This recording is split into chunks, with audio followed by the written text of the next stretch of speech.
10, 9, 8, 7, 6, 5, 4, 3, 2, 1. 10, 9, 8, 7, 6, 5, 2, 1. 0, 0, 1, 0, 2, 0, 3, 0, 4, 0, 5, 0, 6, 0, 7, 0, 8, 0, 9, 0, 10. Minus 1, minus 2, minus 3, minus 4, minus 5, minus 6, minus 7, minus 8, minus 10. Plus 1, plus 2, plus 3, plus 4, plus 5, plus 6, plus 7, plus 8. Exacto.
the credentials and then introduce and you have his credentials or with Sahales because you've been with him is big.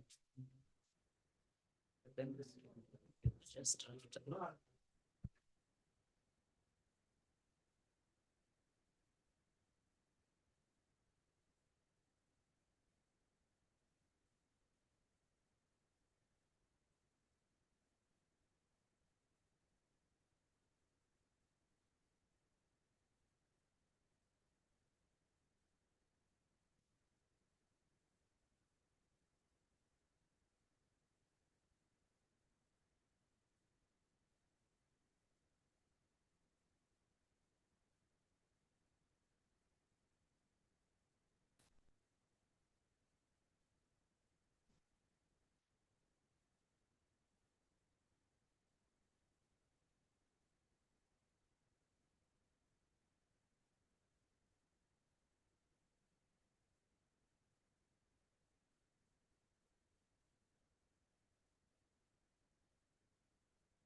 Good morning, honorable members. I guess you had a good sleep last night. My name is Pete Lesawana Pete. I'm from Lesotho. I'm acting as the proxy for Honorable Mohale, who is not with us today, did not attend this meeting. He had something to attend back home. The chairperson of this committee is unfortunately also not here today. The Honorable Mohale, whom I'm representing today, is the vice chairman, so he's also not here. I'm therefore instructed to take the position as the vice chair to introduce Honorable Deputy Speaker from Botswana, Mepushi Manyeneng, who will be our chairman today.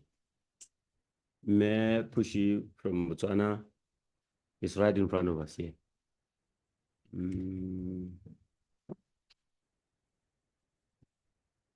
I give it to you, Honorable.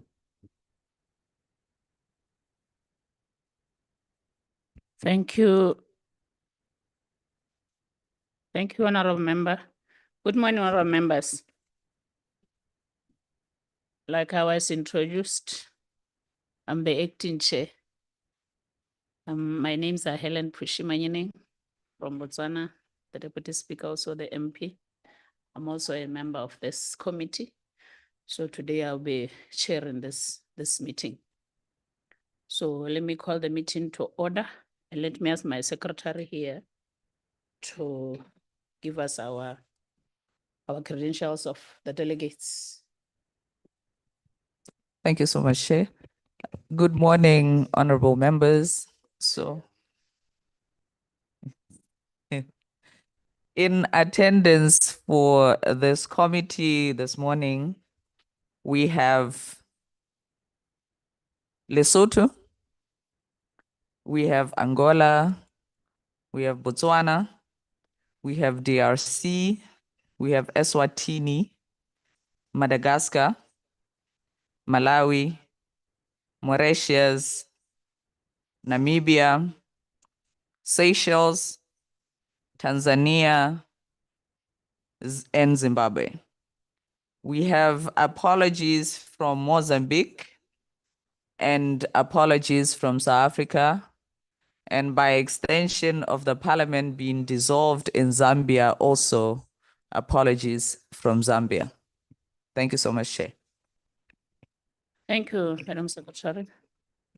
Honourable members, before we go into our program, we have our SADC monitoring and evaluation specialist, Dr. Sakhale.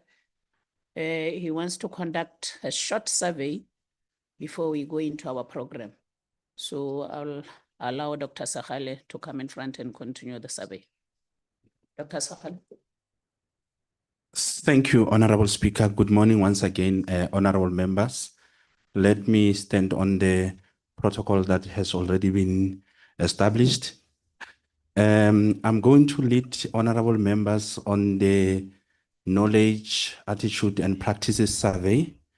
As SADC PF, we realize that there are new members that are coming in on board, and we really need to develop programs that are tailored made to them so that we can strengthen their capacity, in particular this year, and then as well as the year from this year, maybe next year.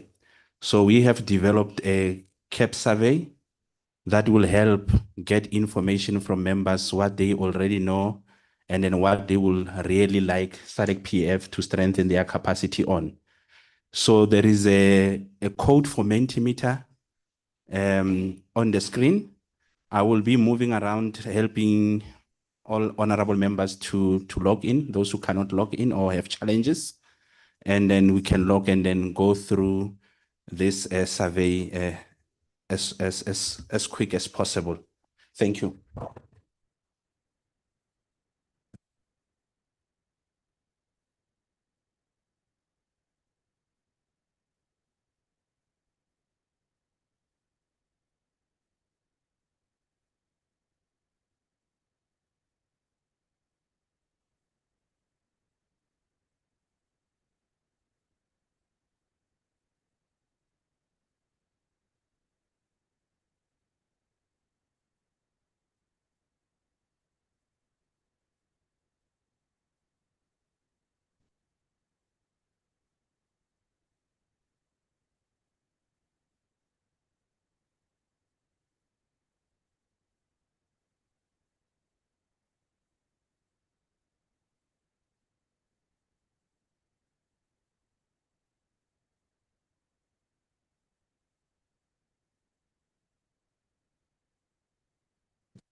Not sure if I should go through the questions, the long questions, or honorable members are okay.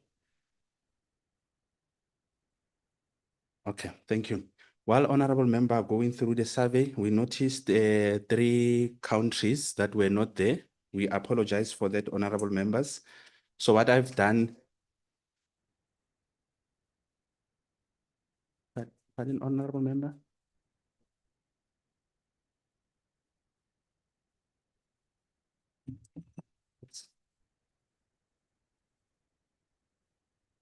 Can you put, honorable member, maybe put the mic on so that we can get the translation?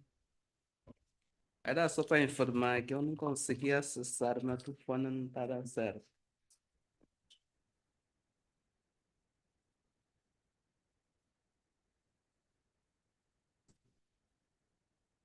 It was right or not, or you already completed it? Não, eu estou a lhe informar que eu não me registrei ali porque o meu telefone não está a dar certo, é só para dar informação. Oh, okay. Let me come and see if I can help you then. So before I help her, so these 3 countries is Zimbabwe, Seychelles, and Tanzania. I've requested honorable members from the 3 countries, like for example, Zimbabwe, to log in as Namibia, Seychelles to log as Botswana, and then Malawi to log in as Tanzania to log in as Malawi. So I know that in those 2 countries, I will be able to separate if there are 2 people because of the responses are the same, but the countries, I will be able to separate them on Excel. Thank you, honorable members.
Thank you, honorable members. Those who are done, just press submit at the end, and then that will be all.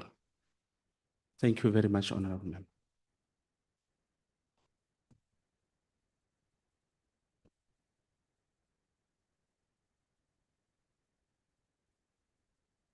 Our agenda. Are you done? Okay, let me wait for you.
Not yet. No members, are we done? Angola, are you fine? We are still continuing. I can continue.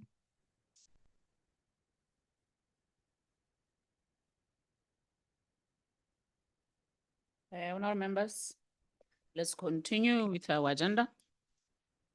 The next item is adoption of agenda. And I think the draft agenda for our meeting was circulated to all members through our parliament. So I suppose you have seen the agenda. So I'm just asking if there's any proposals to amend the draft agenda. I'll allow for any proposal. I can see the Mauritius.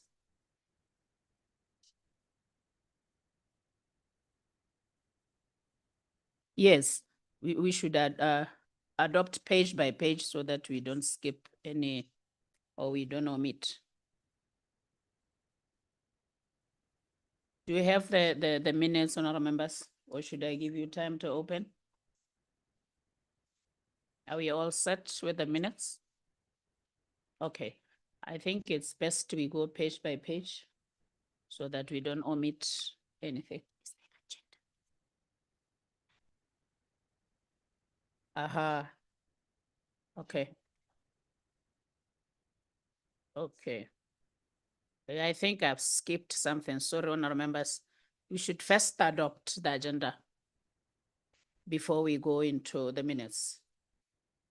Have you seen the draft agenda so that we adopt the agenda first?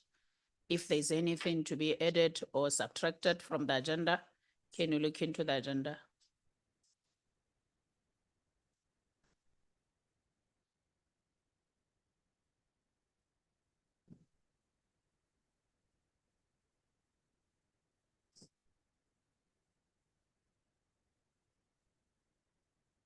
Anybody to move agenda items?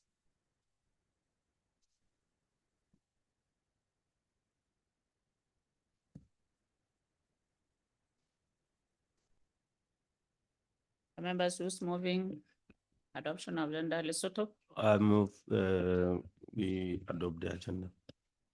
who's seconding? Lesotho moved, who's seconding? Mauritius is second. So thank you, honourable members. So the agenda is being adopted accordingly. We are now going to the remarks, the opening remarks, my opening remarks.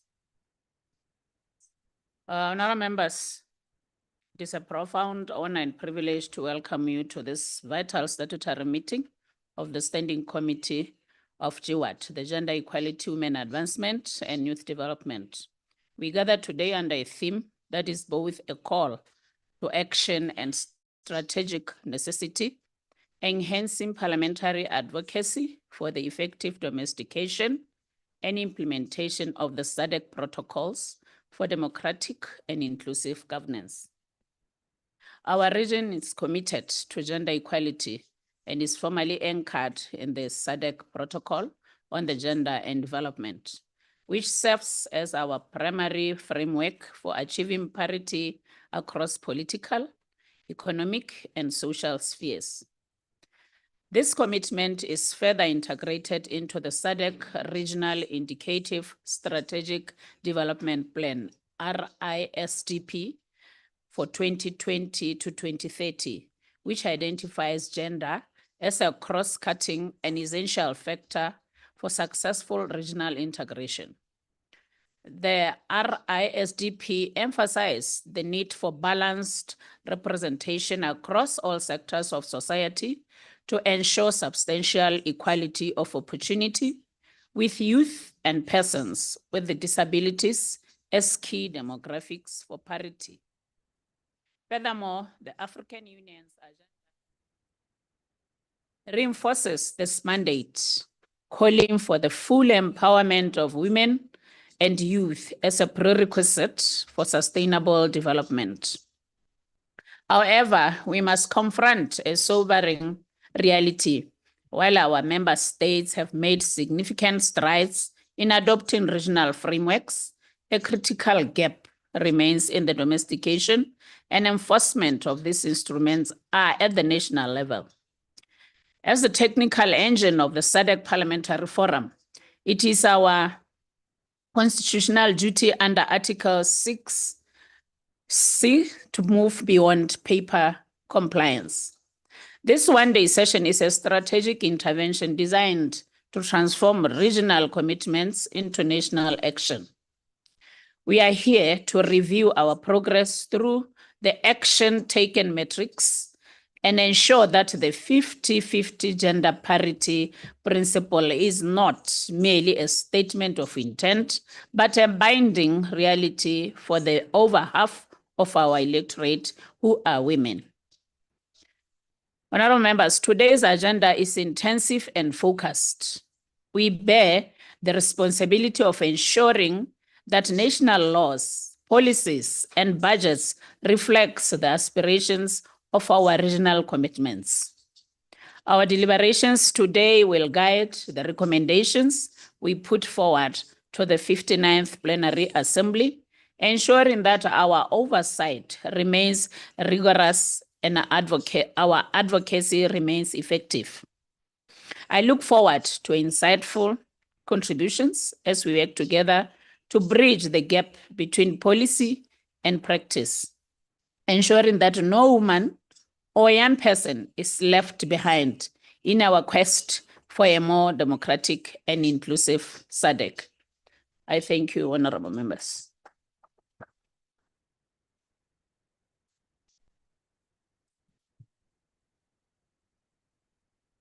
Now, honorable members, after delivering the speech, we are now going to go into minutes, the 2025 JWAD minutes.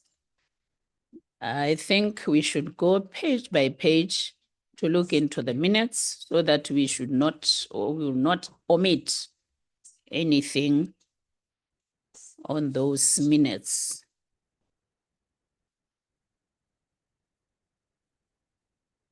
And tell me if you have found the minutes so that we can proceed. That they're already on the screen. Okay. Let me open mine. Let's see. Yeah. Yeah.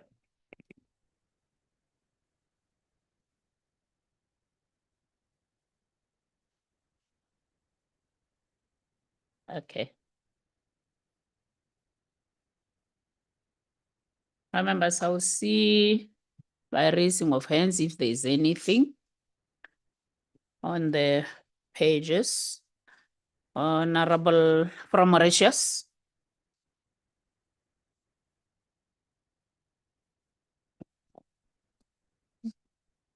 Is it better now? Thank you, Honorable Chair. At page 3, yeah, the name of the Honorable Cassandra is not properly written. Will be the third line.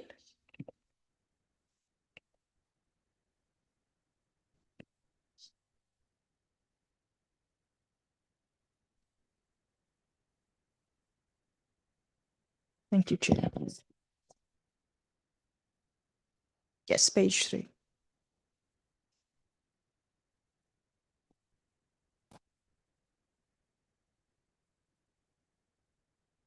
On the screen, it's not showing the third line, actually.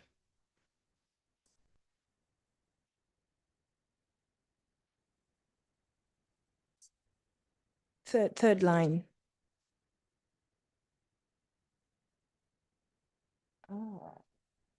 English, actually. It reads in decision-making spaces and that young people are meaningfully engaged in shaping the future of our region. There it is. Third line. Yes, the Honorable Cassandra.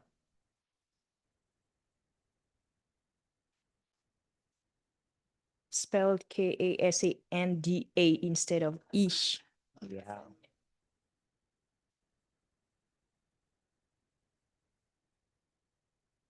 Thank you, Chair.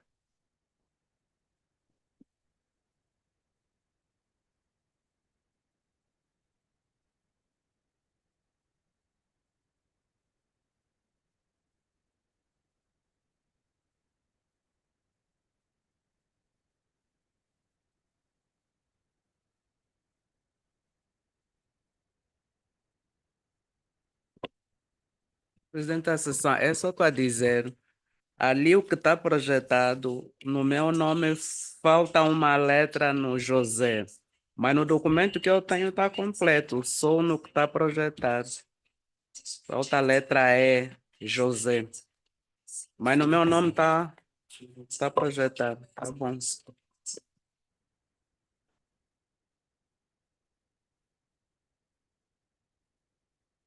It's only mine.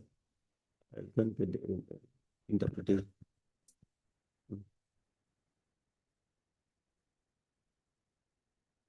Ah. Oh, you don't want- Okay, thank you.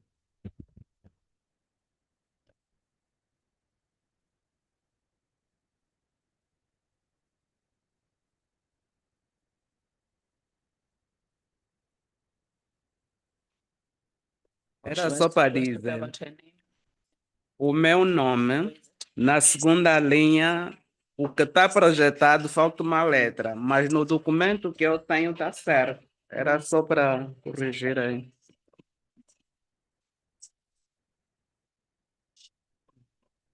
Okay, so it's Honorable Teresa Jose Adelina. Are you together, honorable members? She was merely correcting her names. It's Honorable Teresa Jose. So in the minutes, it's only Jos. E is missing. Supposed to be Jose Adelina Neto Silva. We found it. Are we together? Yes. If in the screen, it's under adoption of the minutes. I think it's line 3, where it's written Honorable Teresa Jos. It's supposed to be Jose. Yes. Thank you, honorable members. Any other omission or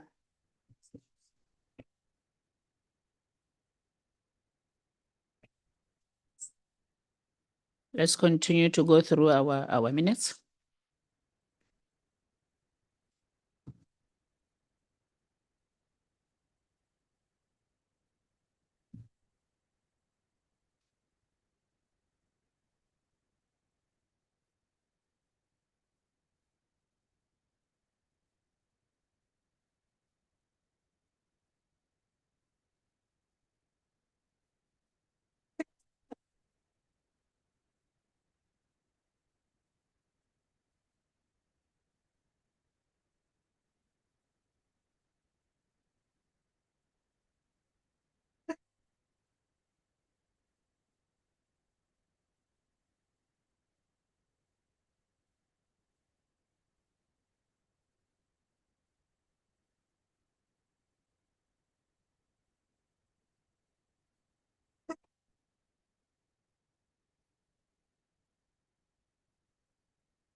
We are at item 6.2.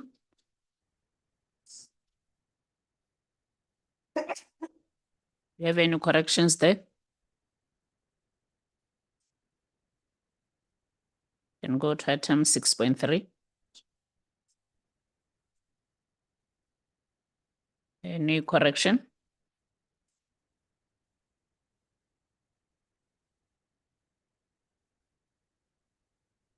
Item 7.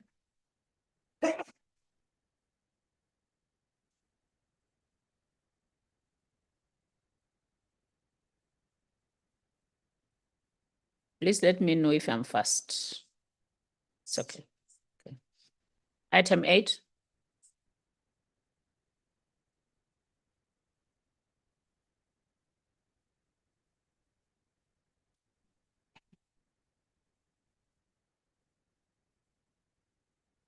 Item 9, recommendations to the plenary.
Should we go to item 10?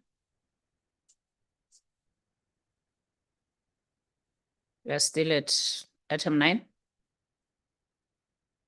Anything to correct in item 9? Let's go to item 10.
I think we are done with the minutes.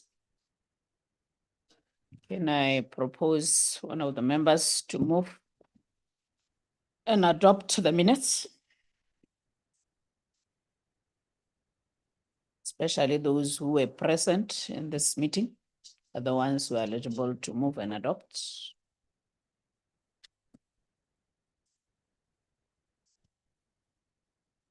Honorable Angola is moving. Second, Marisha seconded. So thank you. The minutes are adopted accordingly. We are now going to matters arising. Can we go to the action matrix?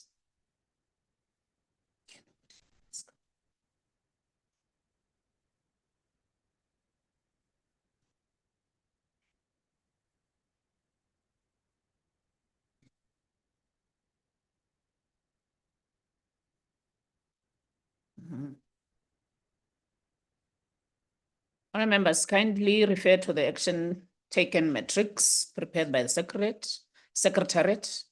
I will invite the committee secretary to present the updates contained in the action taken for our consideration item by item, like we did with the minutes. They're there on the screen.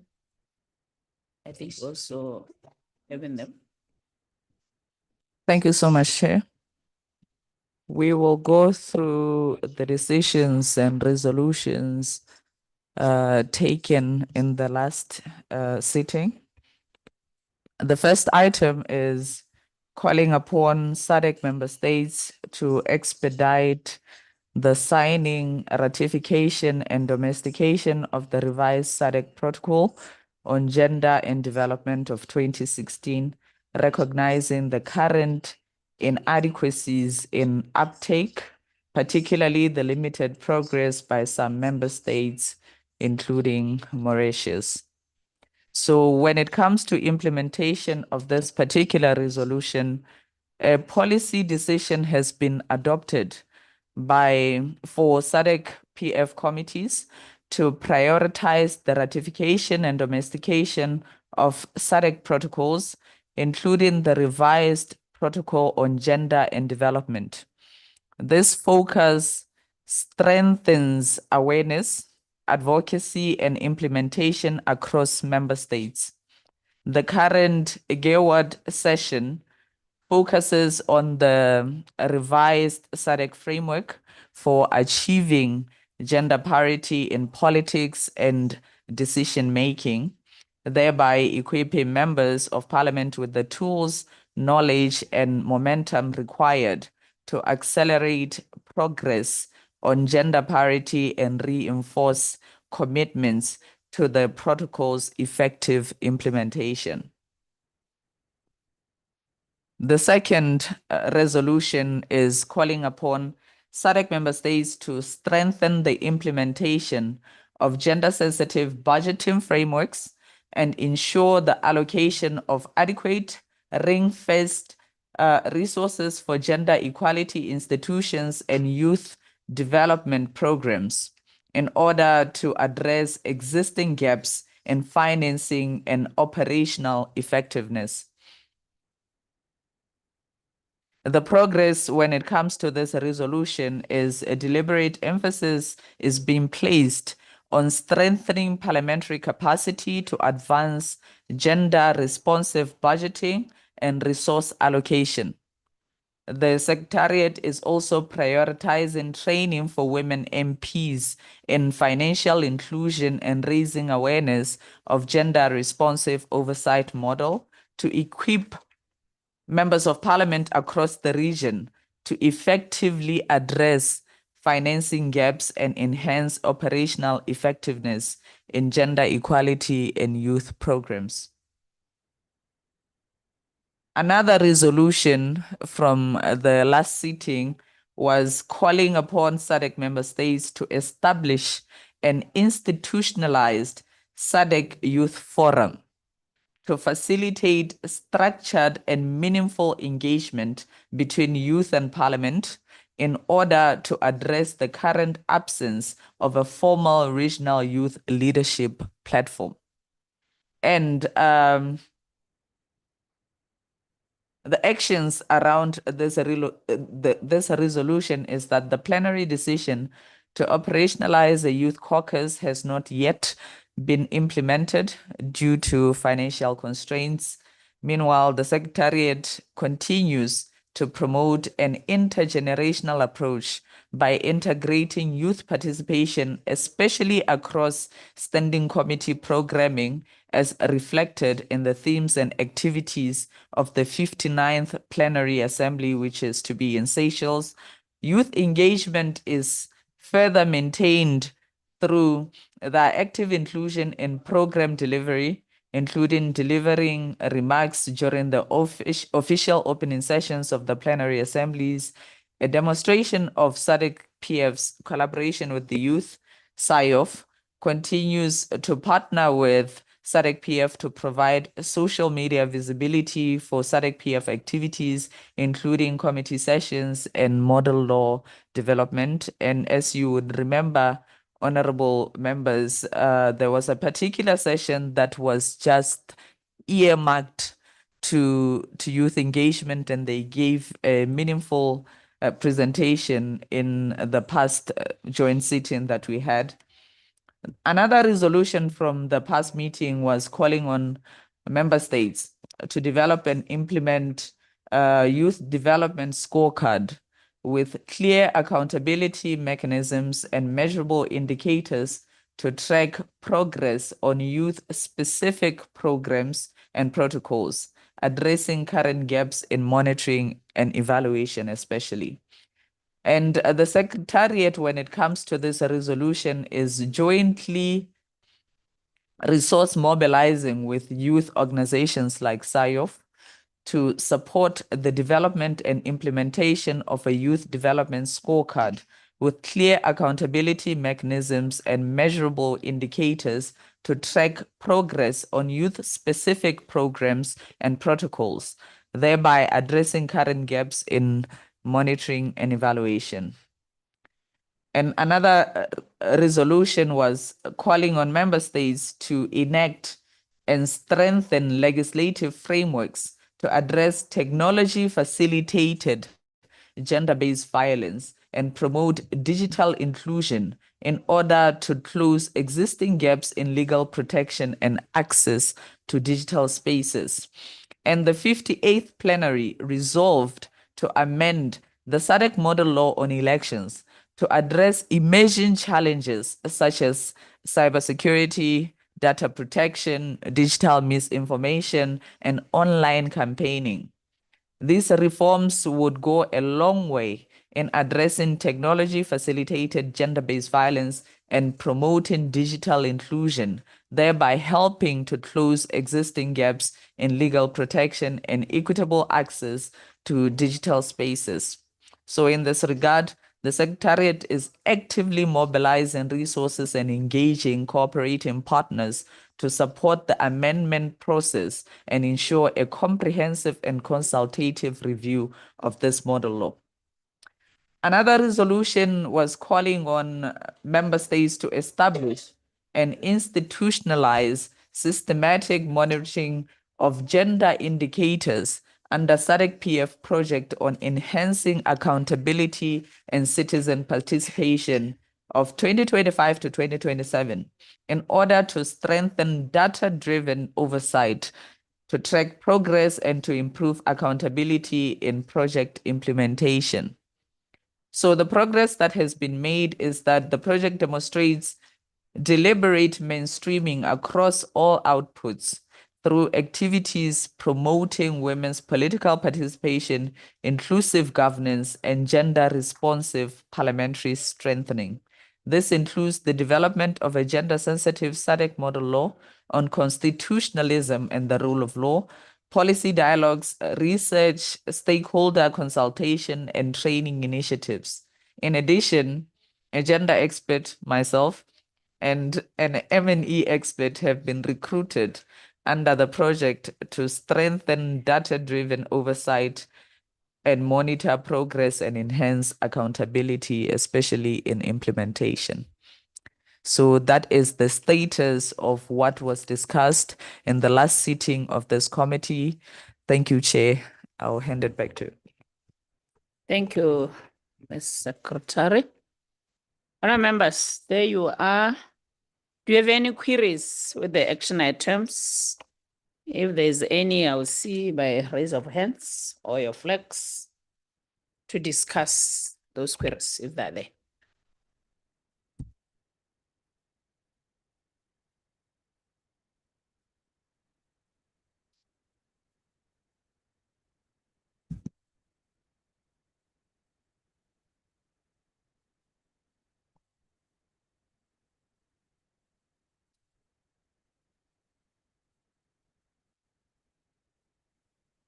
Are we satisfied with our implementation status?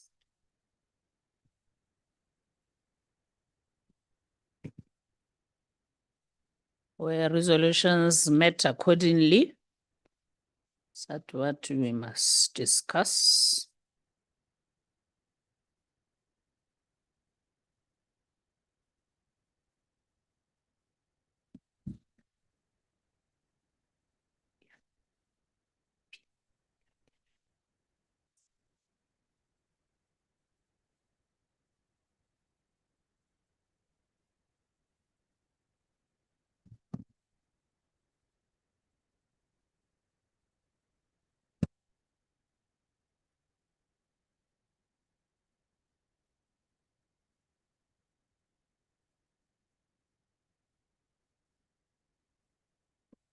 Honorable member from Angola has got something to say. Sim, obrigada a apresentação e cumprimento os demais membros. A minha questão prende-se aqui na decisão da Assembleia Plenária de criar o grupo de jovens. Como está dito aqui, ainda não foi implementado.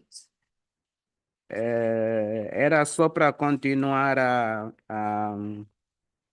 a incentivar que o fórum, de facto, consiga, né, implementar essa decisão, porque é muito importante vermos os jovens a participarem nas decisões dos nossos parlamentos. Portanto, é só para dar um reforço que isso se continue fazendo. Obrigado. You, Angola. Our members, are you aware where our member is talking to? She's referring to where the decision to operationalize the youth caucus has not been implemented due to financial constraints. So she's appealing to the plenary to move faster, because we can see our youth now they're standing up. That's what we need, development. We should see to it that it should be implemented ASAP. So I think honorable member is on the right track, and I think we all support what she's saying. We cannot be just leaving our youth while we are saying we want to develop them. So this should be an item to be carried into action, Honorable Mr. Secretary. So any suggestion, Honorable Malawi? Thank you for giving Malawi the chance to contribute. In Malawi, we have a group of young parliamentarians within the age bracket of 21 to 35 years. The objective of that group is to champion the youth in participation at parliamentary level. I submit.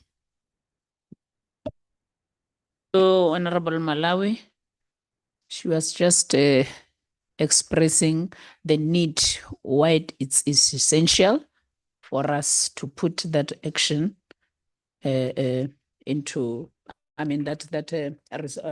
resolution into action.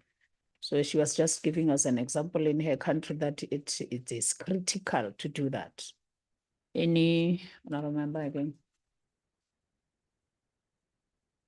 Do you have any suggestion? Do you have any addition to that action item? Seychelles? Thank you, Honorable Chair. Well, for me, listening with the presentation and going through, I managed to yesterday go through the action matrix, and upon the presentation, based on each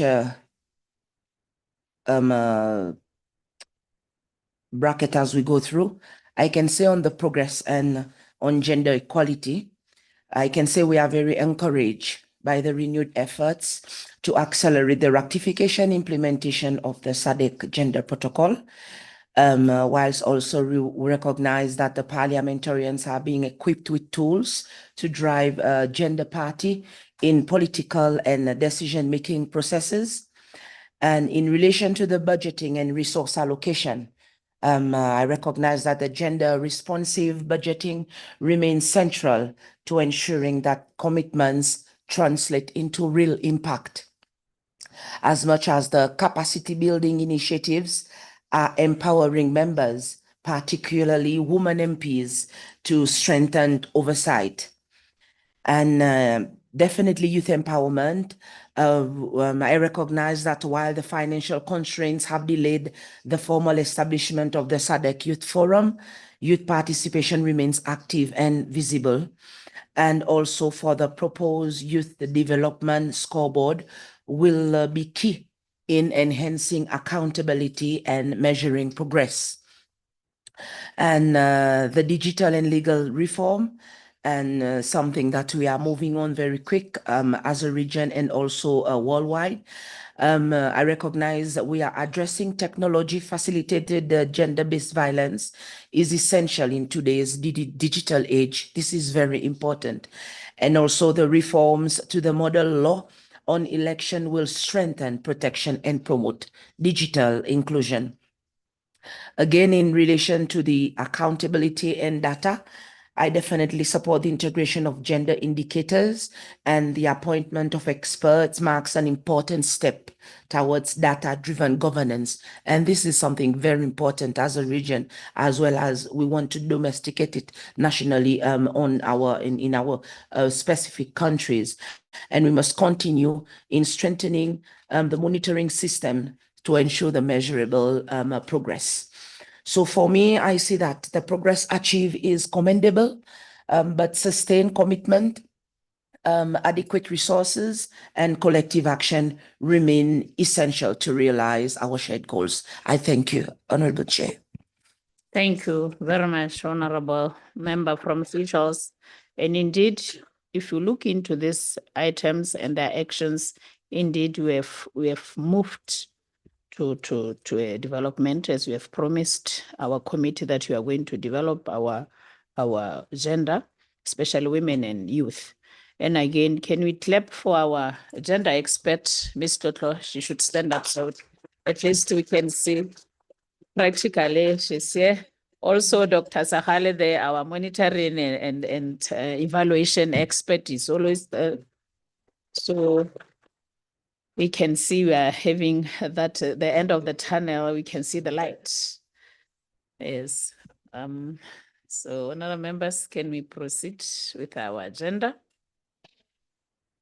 Looking at our agenda, honorable members, we are now bringing our presentations from our resource person.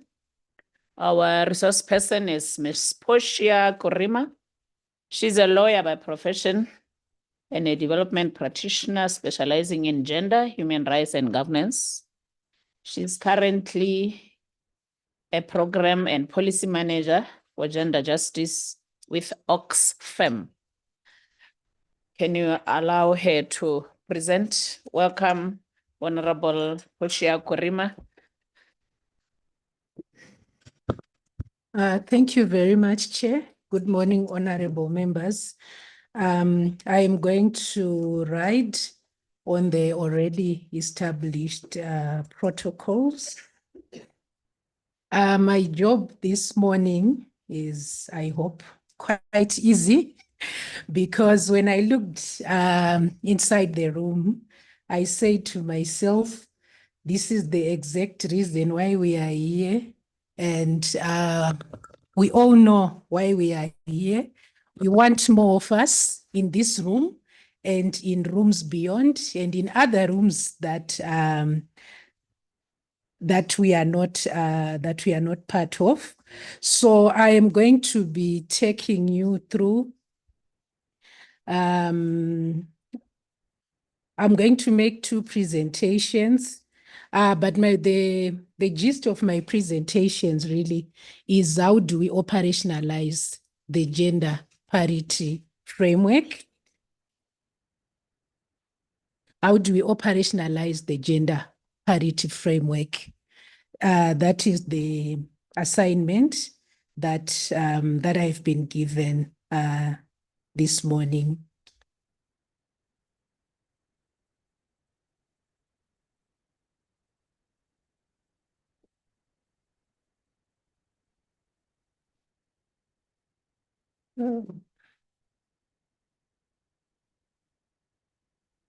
Okay, so I don't want my notes to come up there. No, it came. But I don't want my notes. Speaking notes.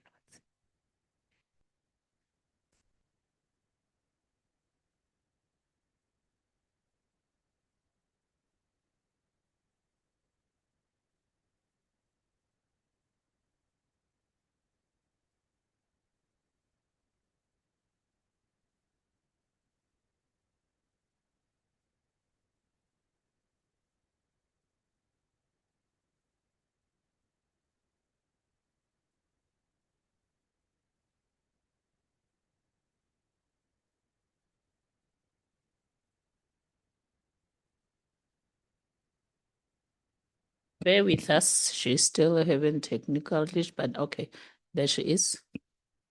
Good to go.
I'm going to proceed while we wait for the presentation to be brought up. So my presentation is, as I've said before, on the operationalization of the gender parity framework. So the mischief the framework seeks to cure, I think we've all heard about the revised Southern Africa Development Community Framework for Achieving Gender Parity.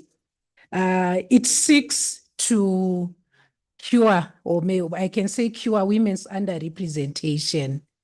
The framework is targeting a 50% representation of women in political and decision-making positions, and it also acts as a roadmap for our states to dismantle structural, cultural, and institutional barriers to inequality. I think all of us who are sitting in this room can relate to what I have said. When we speak of cultural and social barriers, all of us, most of us, if not all of us, we have heard stereotypes like women can't do it. If we elect you, what value do you bring? No one ever questions the value of our male counterparts. And I think most of us in this room, when I look at you, we all bear the burden of unpaid care and domestic work. We are mothers, we are professionals, we are women, we are caregivers, and all those act as impediments for women to fully participate in politics and decision making. So what the framework seeks to do is to create a playing ground for women to get to be part of these processes. It's rooted in the SADC Protocol on Gender and Development, and it speaks to the SADC Vision 2050.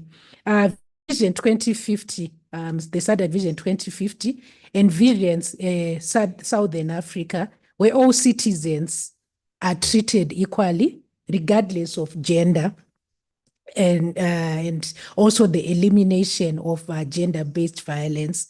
It also emphasizes on gender equality and youth empowerment as core developmental pillars. So the framework also speaks to this, and it also speaks even to the AU Agenda 2063. What this shows us is that this is not the framework is not working in isolation. It's giving us a roadmap on how we can localize or institutionalize that's the wrong presentation. The other one.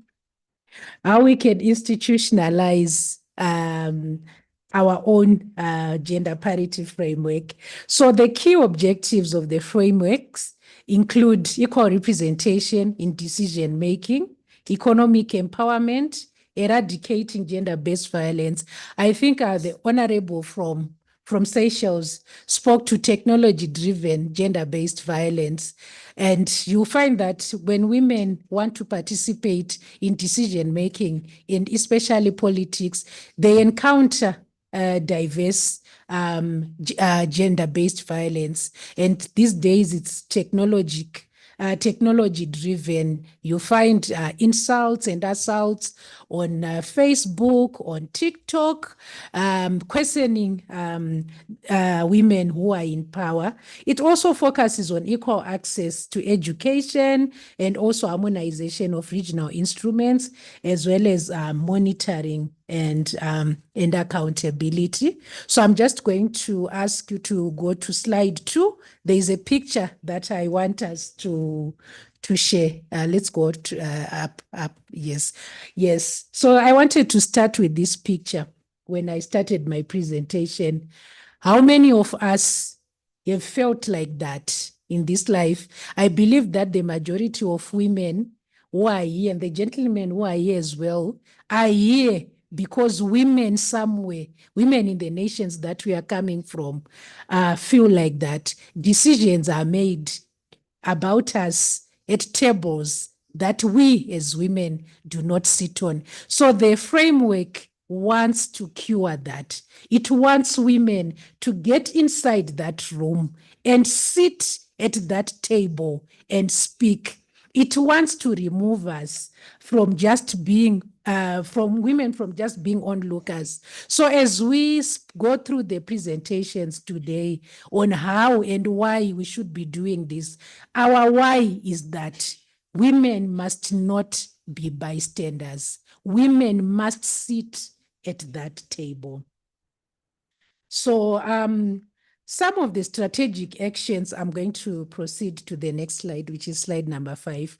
Some of the strategic actions that the framework lays ground for is political representation, where we can implement affirmative actions, affirmative action measures, quotas, and legislative reforms that will ensure that women hold 50% of decision-making positions in both public and private processes. I think in most countries, the population, when you look at the population, women are either the majority by far, or they are 50% of our populations.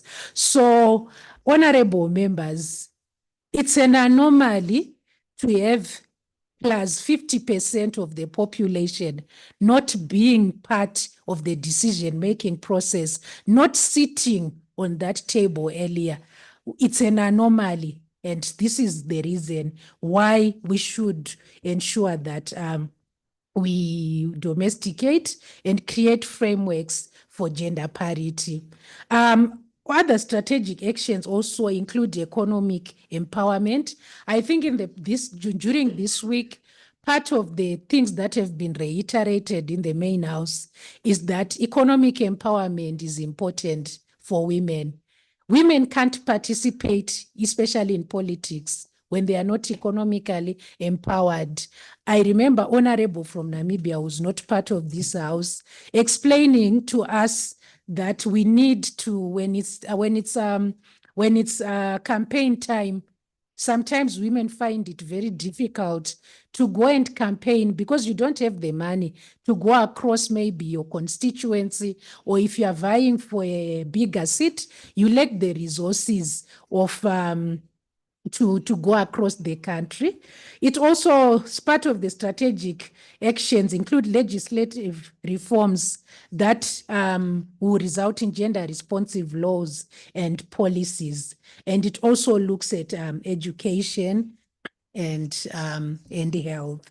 So the question that I'm going to pose for reflection is, as a country where you honorable members came from, when you look at your country, what have been the challenges? What has denied women to sit at that table?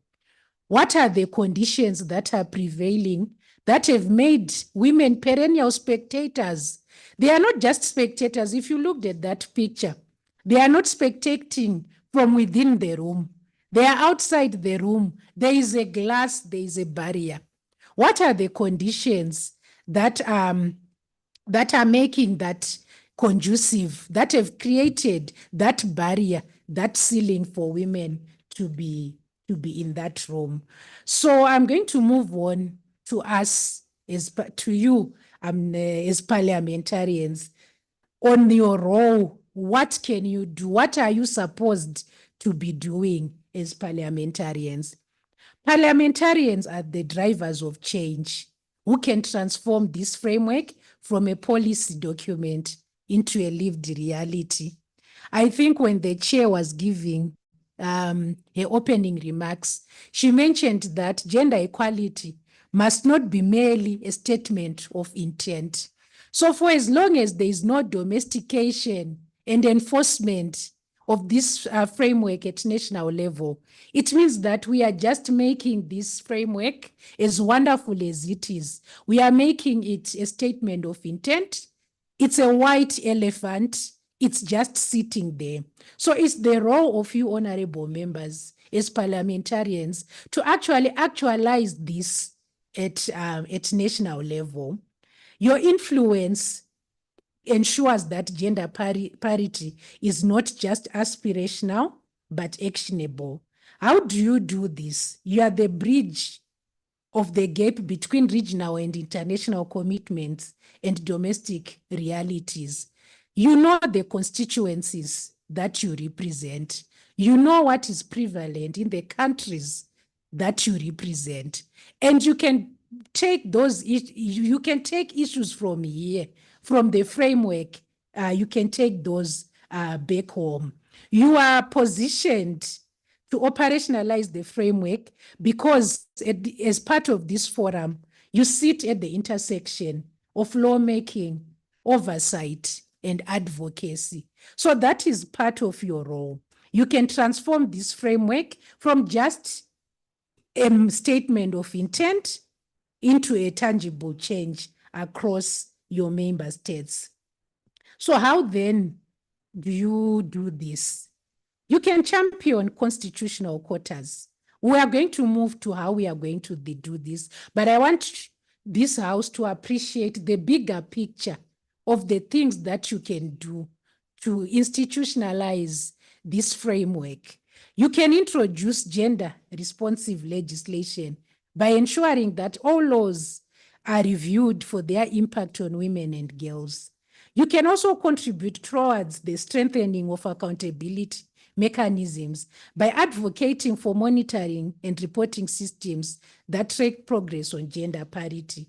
And you can lobby for inclusive budgets. We'll touch the issue of budgets in my next presentation. So there are, as parliamentarians, there are everyday parliamentary procedures that you can leverage on. I did not just hear this. I know this. I worked for a parliament, for our parliament back in Zimbabwe in my formative years. So I understand the kind of power that honorable members have into transforming this into a reality. Through your everyday committee work, there is room for scrutiny in committees. We can use our portfolio committees to review bills for gender impact before they reach the floor. You can also request gender disaggregated data during gender audits for all proposed legislation. When we move to your houses of parliament, what can you do? During question time, you can raise oral and written questions to ministers about how policies are addressing women's needs. This also then helps to monitor gender parity commitments. You can even use the avenue of motions and debates, table motions that highlight gender gaps in proposed laws.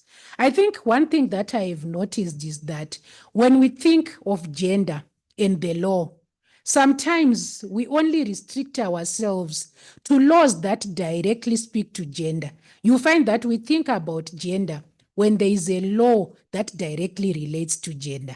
That should not be in the case. Every law that passes through our houses of parliament that brought us here, we must be able to do a gender analysis, even if it's a financial bill, even if it's an education bill, a health bill, a transport bill. There is a gender dimension to all those laws. And during our debates, you should be looking out for those things. Budget oversights. We can use the budget debates to demand gender responsive budgeting. We are going to touch on this in detail. Oversight and monitoring through parliamentary oversight tools. I know as parliamentarians in your committees, you read reports, you receive reports, you conduct public hearings. These are also an opportunity for that. We can go further and even introduce private members' bills.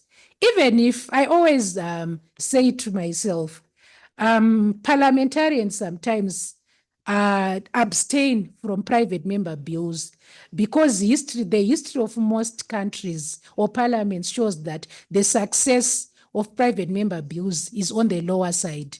But trust me, even if the bill does not go through, the fact that it was introduced and debated will make people think and will bring issues to light. We can use interparliamentary forums like the one that we are sitting in today, and you can collaborate across borders.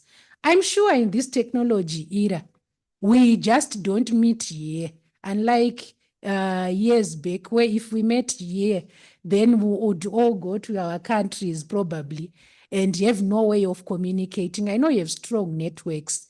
You can use those networks to collaborate and also to share best practices. I think one of the things that has impressed me in this past week was how all countries had something to share about the diverse issues that were being shared. We're all sharing good practices.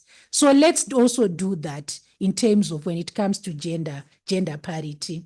I'm going to move to the next slide. So I have tried to develop what I can call a parliamentary gender checklist.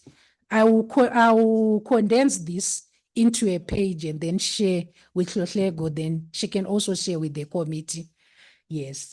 I was just trying to think around what are the things that the House can watch for at each and every stage. At committee stage, the questions we should be asking are, has a gender impact assessment been conducted for this bill? Any bill, even if it's an agriculture bill, there should be a gender impact assessment because all issues affect women and they affect youth, they affect gender equality. The other questions you could be asking, are there gender disaggregated statistics supporting the need for the legislation? The impact of our legislation in the countries on gender. Does the bill advance or hinder the 50-50 representation target? There are bills where the moment you look at it, you can actually see that they take away from us reaching 50-50. So those are the questions that we can be asking at committee stage. During debates and motions, are women's voices and perspectives explicitly included in the debate? When the relevant committees go around, are they also ensuring that they take with them the report, the committee report captures the voices of women? When we look at motions, we should be asking, does the motion or amendment address barriers faced by women? If it's agriculture, we need to think around what are the barriers of women relating to an agriculture bill. So is this bill or is this motion addressing that? Then we should look at the language that we use in legislation. Is that language free from gender bias or stereotypes? Sometimes when bills and laws are drafted, you find that some of the language remains, it perpetuates continuously gender stereotypes. We should be looking at those things.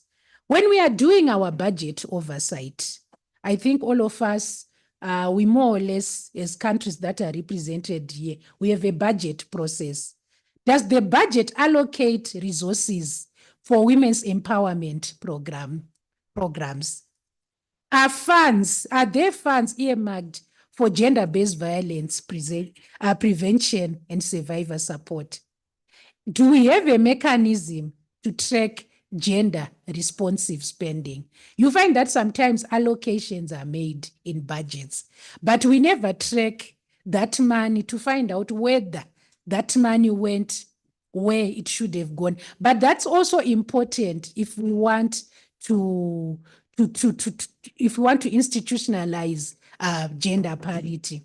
Then during question time and oversight, we can be looking at, we should be asking our ministers how policies align with the framework. We should be asking them, all of them, from the Minister of Agriculture to the Minister of Health, not just, I think it's a question we usually reserve for the Minister of Gender. The Minister of Gender does not have a trademark over that question. It should be a question that is directed to every minister. Is there accountability for failure to meet gender commitments? How are we accounting for that failure? When we push for private member bills, even when we are also looking at other private member bills that are being introduced, we could be asking questions again, like, does the proposed bill close gaps in gender equality legislation? Are these bills aligning with regional and global frameworks?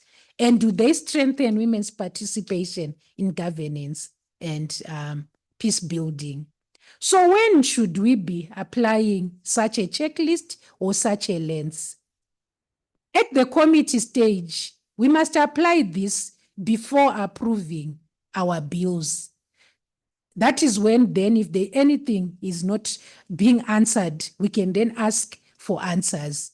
During debates, we can use it as part of our talking points to challenge gender and responsive proposals. During budget sessions, it can also help us to demand gender responsive allocations, and it will help us to keep ministers accountable with targeted questions. So as I conclude this first presentation, honorable members, the SADC gender parity framework is more than just a policy. It's a promise. It's a promise SADC is made to the numerous women we represent as we sit here.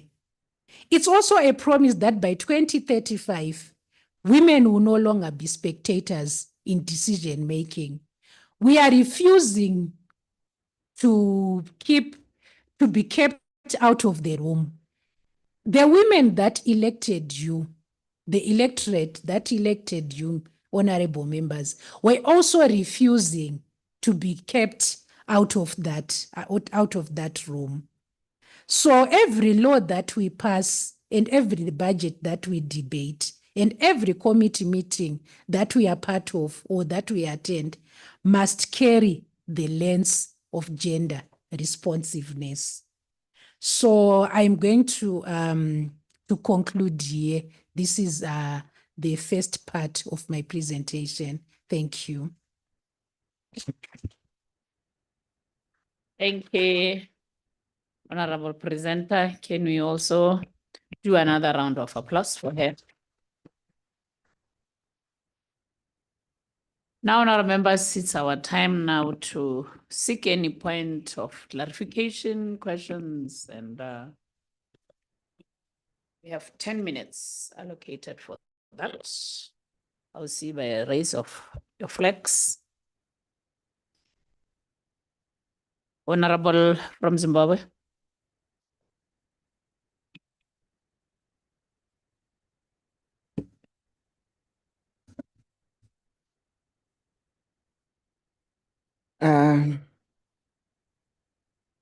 Thank you, Madam Chair. I would like to thank the presenter on such a nice presentation. Chairperson, I wish to thank, as I've said, the presenter for unpacking the operationalization of the gender parity framework and for reminding us that gender parity must move beyond principle to effective implementation. In Zimbabwe, this has been advanced through constitutional and parliamentary measures aimed at improving women's political representation and participation. Zimbabwe's 2013 constitution laid the foundation for affirmative action in parliament through the women's quota system, while parliament through its women's caucus has supported a gender-sensitive constitutional order backed the extension of the women quota to 2033, and also promoted the 50-50 advocates campaign, which we are still doing. This demonstrates that parliament is not only a lawmaking institution, but also an important platform for advocates, domestication, and oversight in relation to regional and continental commitments on gender equality. Madam Facilitator, let me also highlight that the Zimbabwe Women's Parliamentary Caucus, which I chair, is very active and plays a meaningful role during the budget process through advocacy, reporting, and the promotion of gender-responsive budgeting. This is important because the true test of gender parity lies not only in representation, but also in whether adequate resources are allocated to support implementation and accountability. In this process, collaboration with men remains key as the achievement of gender parity requires shared commitment, inclusive leadership, and collective action across Parliament and society. I therefore submit that Parliament must remain at the center of championing gender parity through legislation, oversight, advocacy, and budgeting, so that inclusive governance becomes a lived reality for women across the SADC region. I so submit, my chair. Thank you, Zimbabwe. Any other question, deliberation, addition to the presentation? Honorable member from Angola.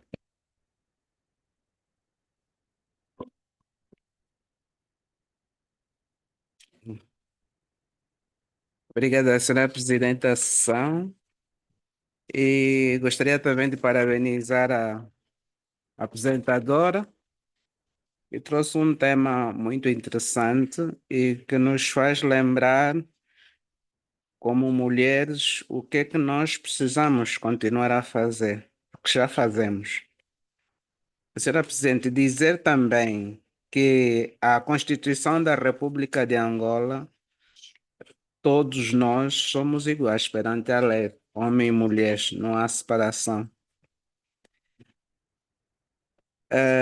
Depois dizer o seguinte, a Assembleia Nacional, como disse a colega do Zimbábue, nós temos papéis enquanto deputados de fiscalizar, de legislar, de fazer leis, não é? A fazer leis.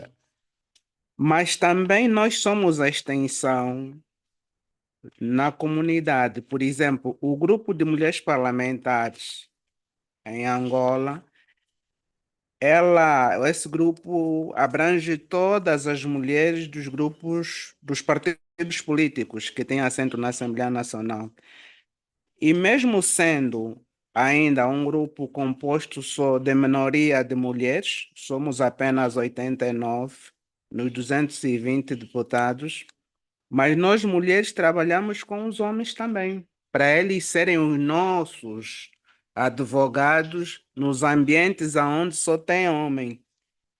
O que nós pedimos aos nossos colegas parlamentares é que eles apoiem as leis, os trabalhos das mulheres dentro do parlamento e fora, e que nas suas conversas também falem da importância que as mulheres devem ter a nível da política. Portanto, a nossa ideia é sempre trabalhar com homens para não ficarmos só mulheres. Depois, a nível do executivo também, ouvi aqui a nossa palestrante a falar da questão dos programas da agricultura, como é que nós temos que interagir para saber onde é que vai o dinheiro. Dizer que nós em Angola temos um público maioritariamente feminino que trabalha na agricultura. E existem programas, por exemplo, o Quenda, Planagrão, só para citar esses, que são programas que apoiam essas mulheres rurais para poder empoderá-las e fazer com que o índice de pobreza se diminua também dentro dessas famílias rurais, vamos assim dizer. Uma outra coisa que também o grupo de mulheres parlamentares, com a ajuda dos colegas deputados para advogar as nossas causas, no momento do debate do Orçamento Geral do Estado, da aprovação do Orçamento Geral do Estado, nós temos advogado para que haja um olhar diferenciado naqueles que são os programas ligados às mulheres. É nessa perspectiva que dentro do parlamento conseguimos então discutir para que se diminua essas assimetrias entre mulheres e os homens. Portanto, dizer que a nossa luta continua sendo constante e conseguimos já verificar que hoje há um número elevado de mulheres em Angola. Como eu disse nos dias anteriores, nós estamos organizadas em associações, em movimentos políticos. Não sei se já ouviram falar, por exemplo, da OMA, que é a Organização da Mulher Angolana, é um movimento muito forte, aonde as mulheres estão organizadas. Isso mesmo por dizer que, como nós somos maioritariamente mulheres no nosso país, os nossos dados estatísticos apontam a isso. Nós, as mulheres, é que fizemos ganhar as eleições. Portanto, o nosso poder está aí e temos estado a advogar, portanto, essas políticas. Tanto eu concordo, penso que devemos continuar a trabalhar nesse sentido a nível dos nossos países e, portanto, eu submeto. Muito obrigado. Thank you very much, Honorable from Angola. Honorable from Lesotho, Thank you very much. Honorable Pete. Yes, thank you very much, Madam Chair. I want to commend the very informative presentation made by our moderator. I think I have to mention that in Lesotho we are still behind, but it is worth noting that though we are behind, we haven't got to where we want to get to, but there's a progress. We see the light at the end of the tunnel. I'm saying this because we have Deputy Speaker in the National Assembly is she, and our parliament is bicameral. We have two houses, the Senate and the National Assembly. And in the Senate, the president of the Senate is she, and the Deputy Prime Minister in Lesotho is a woman. We have a number of women in the cabinet and in the parliament, of course, and that shows, even though we haven't got to where we want to get to, but at least I think it's worth informing this August House that Lesotho is at least having a little progress that we are making. I thank you. Thank you, Honorable Pete. Honorable Honor from Mauritius. Thank you, Madam Chair. That was a very nice presentation. So if you would allow me, Madam Chair, to give the current situation in Mauritius. So right now, the government of Mauritius gives each ministry 200,000 rupees every year, equivalent to about 84,000 rand, to spend on programs that promote gender equality. This is a good start, but it's a small amount compared to the size of the ministries and the challenges they face. So my proposal here to the SADC-PF to help Mauritius and to help the other member states is the creation of a fair formula to decide how much money each ministry should get for the gender programs. Instead of giving the same amount to every ministry, the formula could probably take into account population served. Ministries that serve more people, like health or education, should get more money. Ministries that deal with issues affecting women directly, such as social protection, should receive higher allocations. And ministries that show real progress in promoting gender equality could be rewarded with bigger budgets. Why I think this matter is because this approach would make sure that gender budgeting is not just symbolic. It would grow in line with the real needs of women and youth. So Mauritius, 200,000 rupees, 84,000 rand per ministry can be the starting point, but the SADC-PF can help design a system that scales up fairly across the region. So we've shown leadership in Mauritius by introducing gender budgeting in every ministry, but the next step is to make this funding smarter and stronger. Thank you. Thank you, Honorable from Mauritius, Honorable Malawi. Can you switch off your mic? Thank you. Thank you so much, Honorable Chair. I just wanted to comment, especially on this gender inclusion in Malawi. We are trying to make progress on that one. Mine is more of a comment. In Malawi, we are making progress in that we have got a vice president who is a woman, and we have got so many posts in a principal or permanent secretaries who are women also. And we have the second deputy speaker who is a woman. And also in parliament, we have the clerk of parliament who is also a woman. I feel there is a progress in that. I submit. Thank you, Chair. Thank you, Honorable from Malawi. Honorable Joyce from Tanzania. I thank you, Madam Chairperson, and I'd like to commend the presenter for a well insightful presentation. I just wanted to share experience from Tanzania. In Tanzania currently, the representation of women in the parliament stands at 40%, 40% women and 60% men. And also we have a president woman, and that makes a lot of difference in terms of encouraging women to participate in politics, because she is a role model, and also she has shown a political will in promoting women into leadership position. We have women ministers, we have permanent secretaries, and also at the local government level, we have district executive directors who are women, and that is really encouraging even girls in school to aspire, because they are seeing that women can also take leadership position and can make a difference.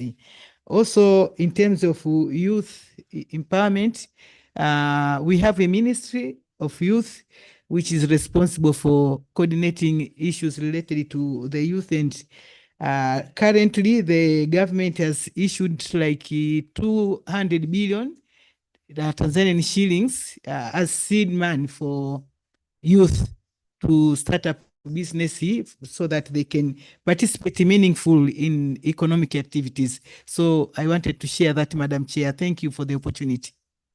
Thank you very much, Honorable from Tanzania. Anybody? Honorable from Seychelles.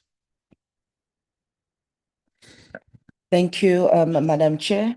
I also want to join in line in commending Ms. Karima for the presentation. And when I compare the gender parity framework to the Seychelles context, the presentation highlights that although Seychelles has made significant progress in gender equality, women are still underrepresented in key decision-making spaces, especially in relation to the parliament. At the moment, Seychelles, we stand at 26.5%, which is a representation of 9 female members, whilst the men stands at 73.5%, representing 25 male members of parliament. And we see the gender parity framework seeks to ensure the equal representation, 50-50 participation, which for us Seychelles still remains a challenge. Greater inclusion of women in decision-making structures have been discussed, and also recognize the continued progress in economic empowerment, education, and elimination of gender-based violence.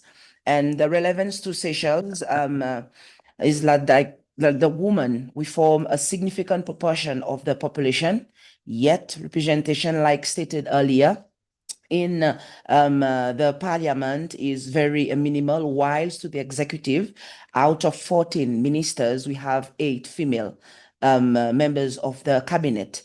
So the framework supports Seychelles in strengthening its existing gender equality commitments and align with the SADC AU Agenda 2063 and the global frameworks as presented in the presentation.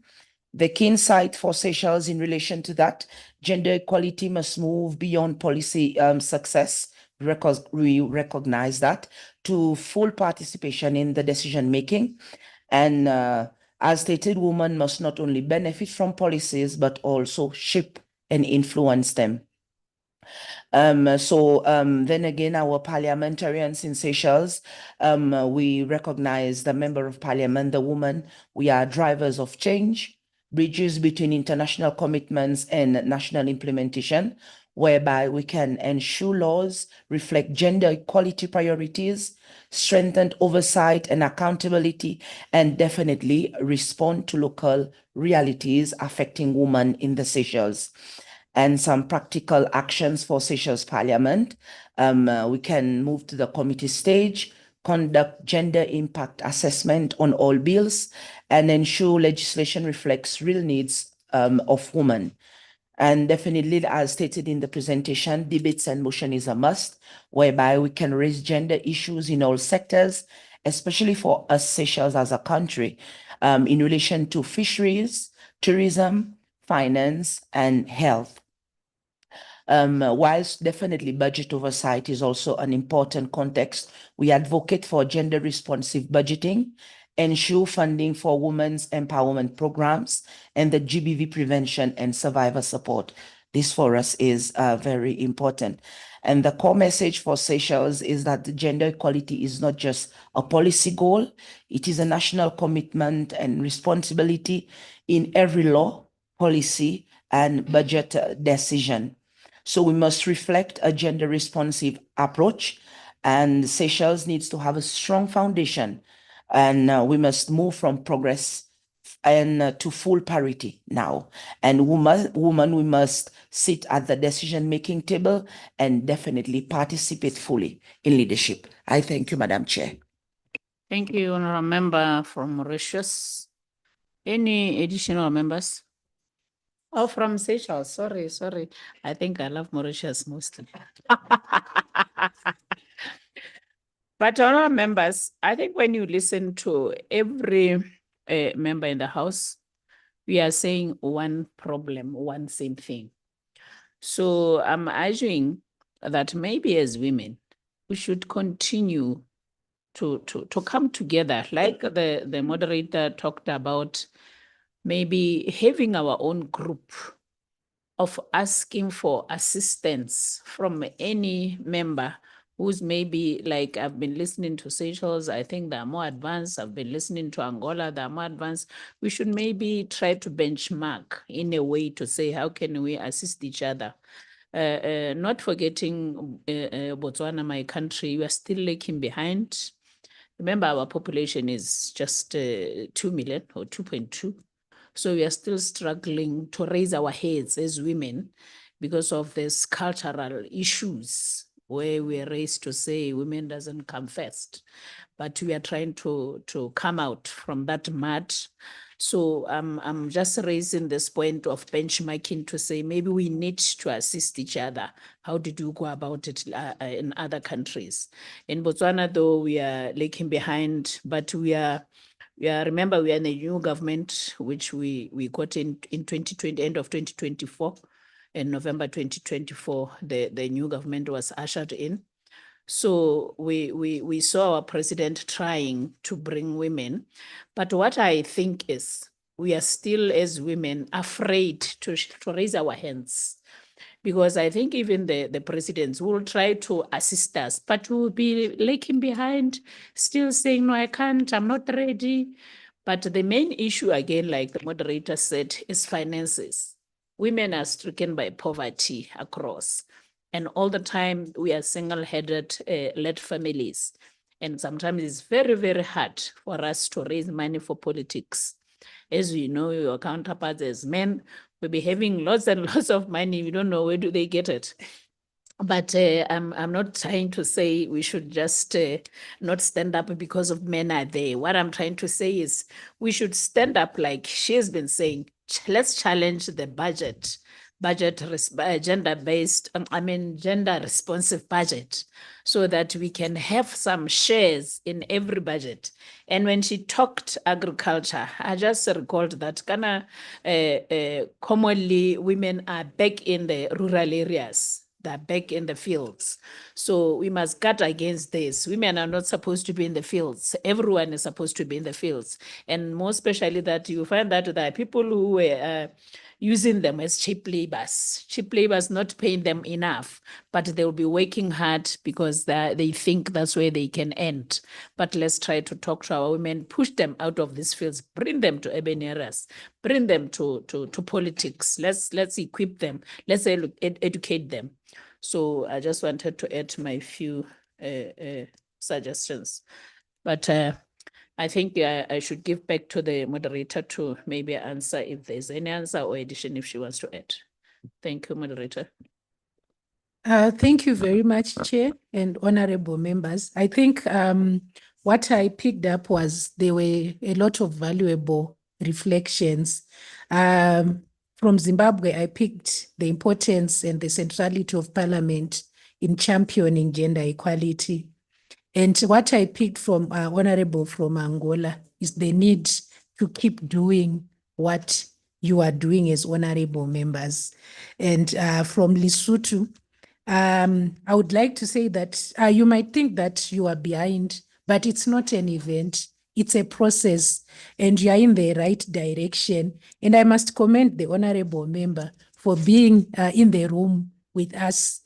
Usually, gender is left to be a women's issue. So your presence here reflects how important this is to you. And then I think our honorable from Mauritius, you raised an important issue. There needs to be a formula because I think the numbers need to make sense. So I think that was a very important reflection. And from Malawi, the progress is in Malawi. It's quite encouraging. What came to my mind, and I thought that I would pose this as a rhetoric question to the House, is all the numbers that we are reflecting on and that we are saying we have, how do we harness all these numbers to actualize the gender parity framework? They must count for something. I think this also goes for even for Tanzania, having a female president. How do you take advantage of that to institutionalize gender parity? And honorable from Seychelles, I think when you were going through what you were saying, I said to myself, I did a good job. Yes, because this is, I think, what I was expecting when I sat down. And I think, Chair, you raise an important issue. Sometimes women get into the room, but they become afraid to raise up their hands. And I think this is something that needs to be worked on. And I think in conclusion, I would say that I would just say two things. One, the framework must be an everyday document. It must not be an occasional read, a document we read and then we forget. It must be an everyday document when we go to Parliament, when we sit in those committees. It must be your Christian's equivalent of a Bible. You must be referring to it. And then I think to conclude all this, while the numbers may be few today, I know as women we're very loud voices. So let's keep the voices loud in Parliament and in committees. And when we do all that work, let's keep the voices loud as we work on them, on the numbers. Thank you. Thank you, Honorable Presenter. I think in absence of questions or additions, we may continue to the second presentation by the same Ms. Kurima. Welcome to the stage again, Honorable Member. Thank you very much, Chair. So in this, my second presentation, we are going to take a close look on gender responsive budgeting. As I do the presentation, my objective is for the House to appreciate the connection between gender parity and gender responsive budgeting and how one can't do without the other. So when I look at gender parity and gender responsive budgeting, one is the right hand, the other is the left hand.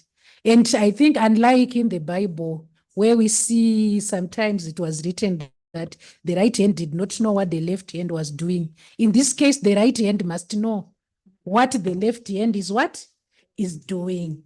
So then my first slide is on the relationship or the nexus between gender responsive budgeting and gender parity. When we look at gender responsive budgeting, it's a tool to advance gender parity. This is why I said the right hand and the left hand.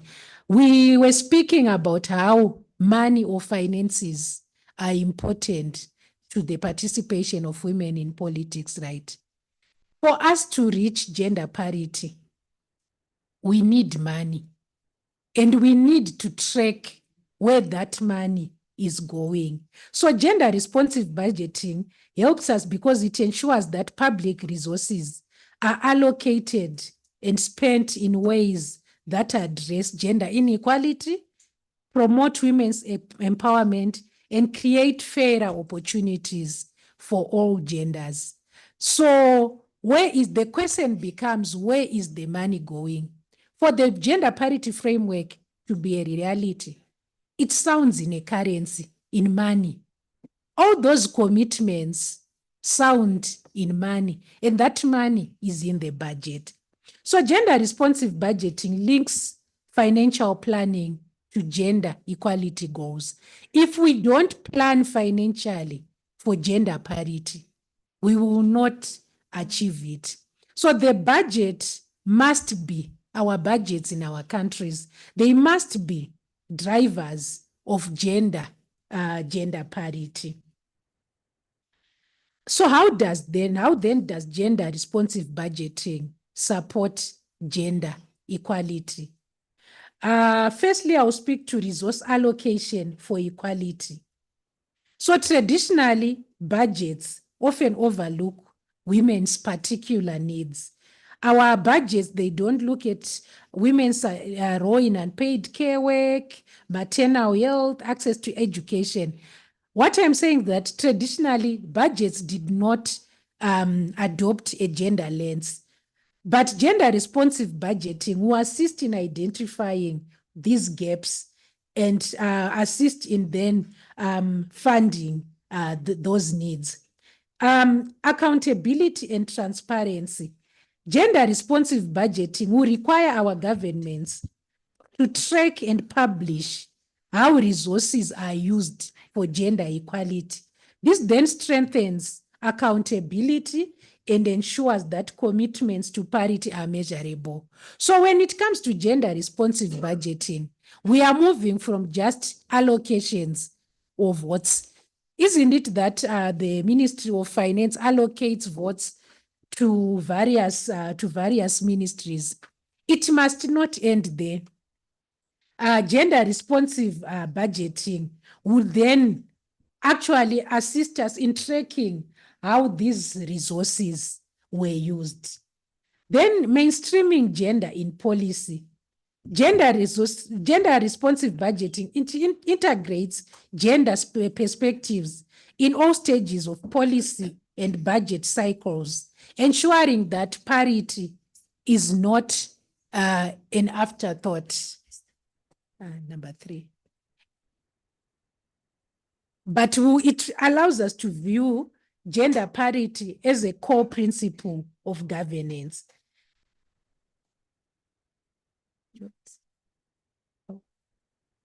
Okay, so just wait. Then it also, gender responsive budgeting can assist in addressing gender parity by addressing structural inequalities. through analyzing how fiscal policies affect men and women differently. So that is how gender parity then supports gender responsive budgeting supports gender parity. So when we look at gender responsive budgeting, it's not just about the fairness in spending. It's a structural mechanism to achieve gender parity. When we look at gender responsive budgeting, we are moving from just budgeting for 1 million people, for example. If your country has 1 million people, with budgeting, you just say we are budgeting for 1 million people.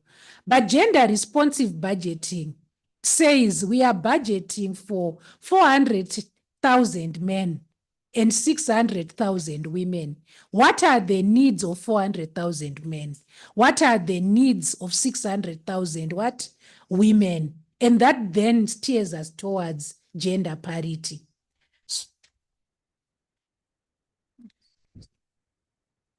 So gender responsive budgeting, it ensures that government budgets promote fairness between women and men. We previously mentioned that in most countries, women are the majority. So we need to also, even when we are budgeting, we need to ensure that there is fairness in allocation of resources in terms that is tailored according to the specific needs of women, so that we integrate gender parity. It also allows us to integrate gender equality goals in terms of even planning, spending, and evaluation. And it looks at how money is raised and spent. So it's not just about how money is raised, but how did we spend money? What is the money trail? When the money was allocated to the Ministry of Health, how much money went towards maternal health, for example? When the money was allocated to the Ministry of Transport, how much money, for example, might have gone to establishing a transport network that is favorable for women? When we look at local governance, how much money was spent to bring water closer to our villages and places of residence so that the unpaid care work burden of women is reduced? That is what gender responsive budgeting helps us. Why do we need gender responsive budgeting? It's essential because public finance decisions are really neutral. When decisions are made about our budgets in our countries, they are rarely made from a neutral perspective. The government, the executive, sees things in its own way, which is not necessarily neutral, because they also have their own strategic plans. They also have their own goals. And sometimes their goals do not represent the needs of the constituencies that we represent. So if we apply the lens of gender responsive budgeting, it allows us then to ensure that this process is reflective of the needs of our constituencies. So why did we shift to gender responsive budgeting? Despite the progress that has been made towards equality, traditional gender roles still place heavier burdens on women. Women still carry the bulk of responsibilities for paid work and paid care work. They are still financially insecure. So we need then to apply the lens of gender responsive budgeting so that we go towards gender parity by ensuring that government policies don't reinforce inequalities. So gender responsive budgeting allows us to recognize the different needs of women and men and youth as well. It allows us to adjust resources so that everyone benefits fairly. It also supports the intersectional realities of women. So gender responsive budgeting is about fairness. It makes sure that every budget decision contributes to gender equality rather than worsening inequality. Without gender responsive budgets, our government risks funding inequality.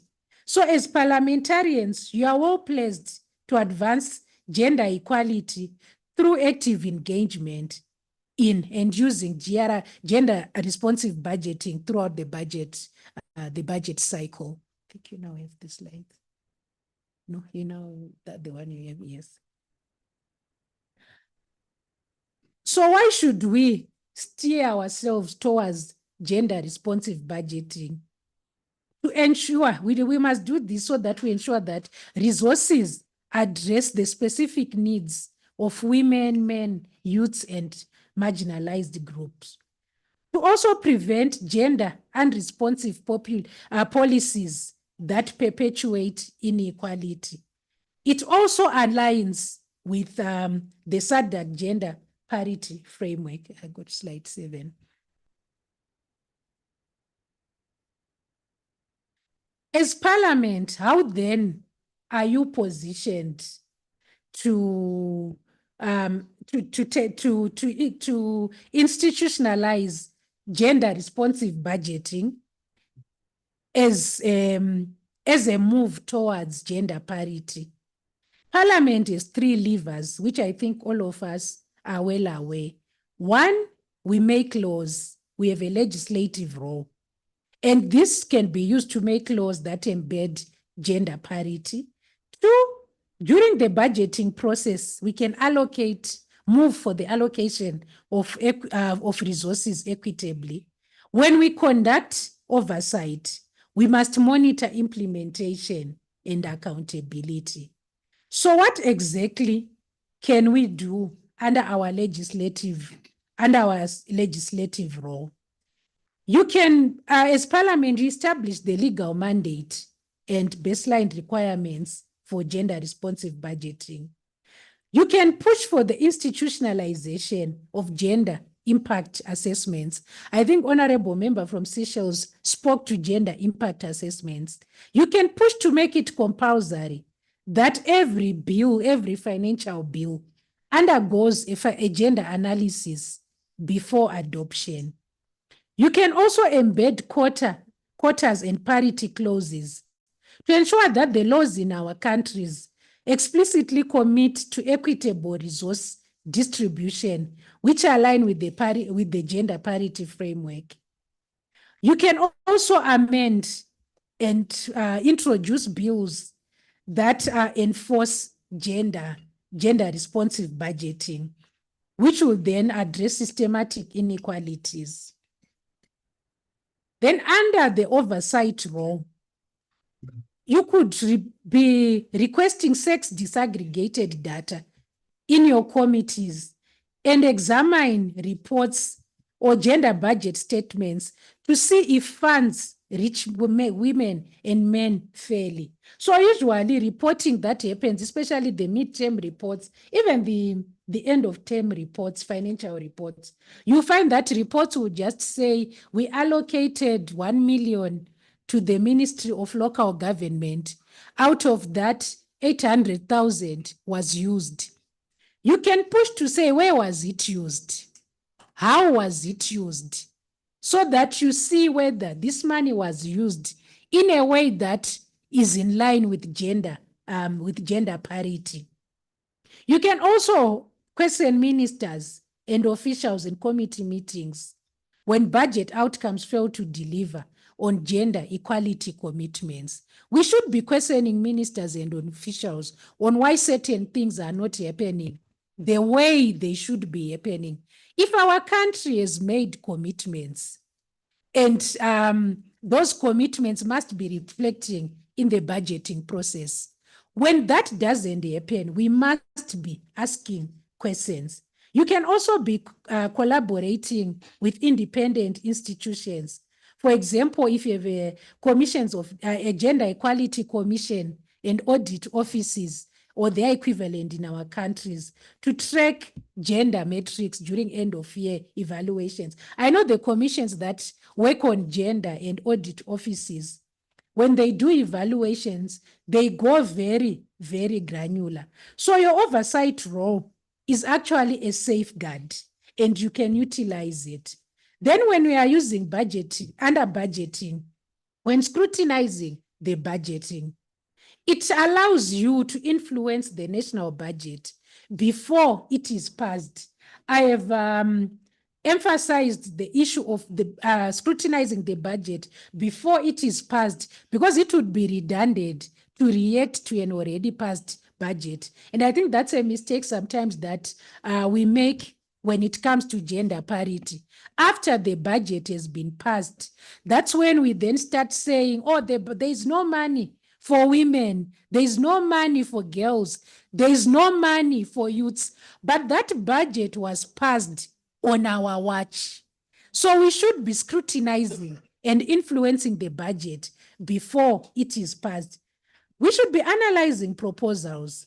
When our finance and appropriation committees table reports, we must carefully scrutinize the budget and demand evidence of how policies, of how tax policies and expenditure which affects women and men were arrived at. Honorable from Mauritius, you spoke about a formula to say there must be a formula of allocating gender-related resources. That is important because when the Minister of Finance just says we are allocating each ministry 86,000 rands, how did they arrive at that figure?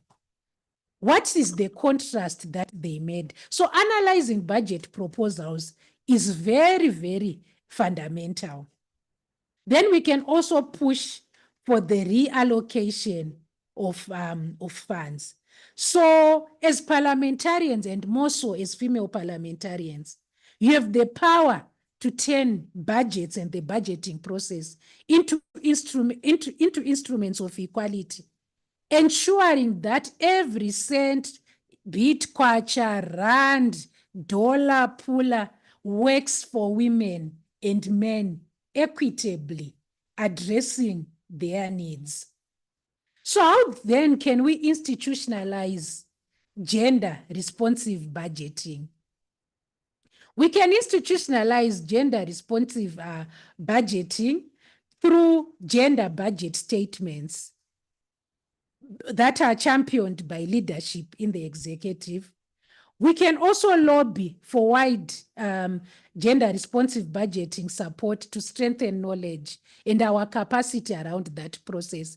I think the chair referred to the honorable members coming together and leveraging on each and everyone's capacity on things that we want to push for. We can make use of such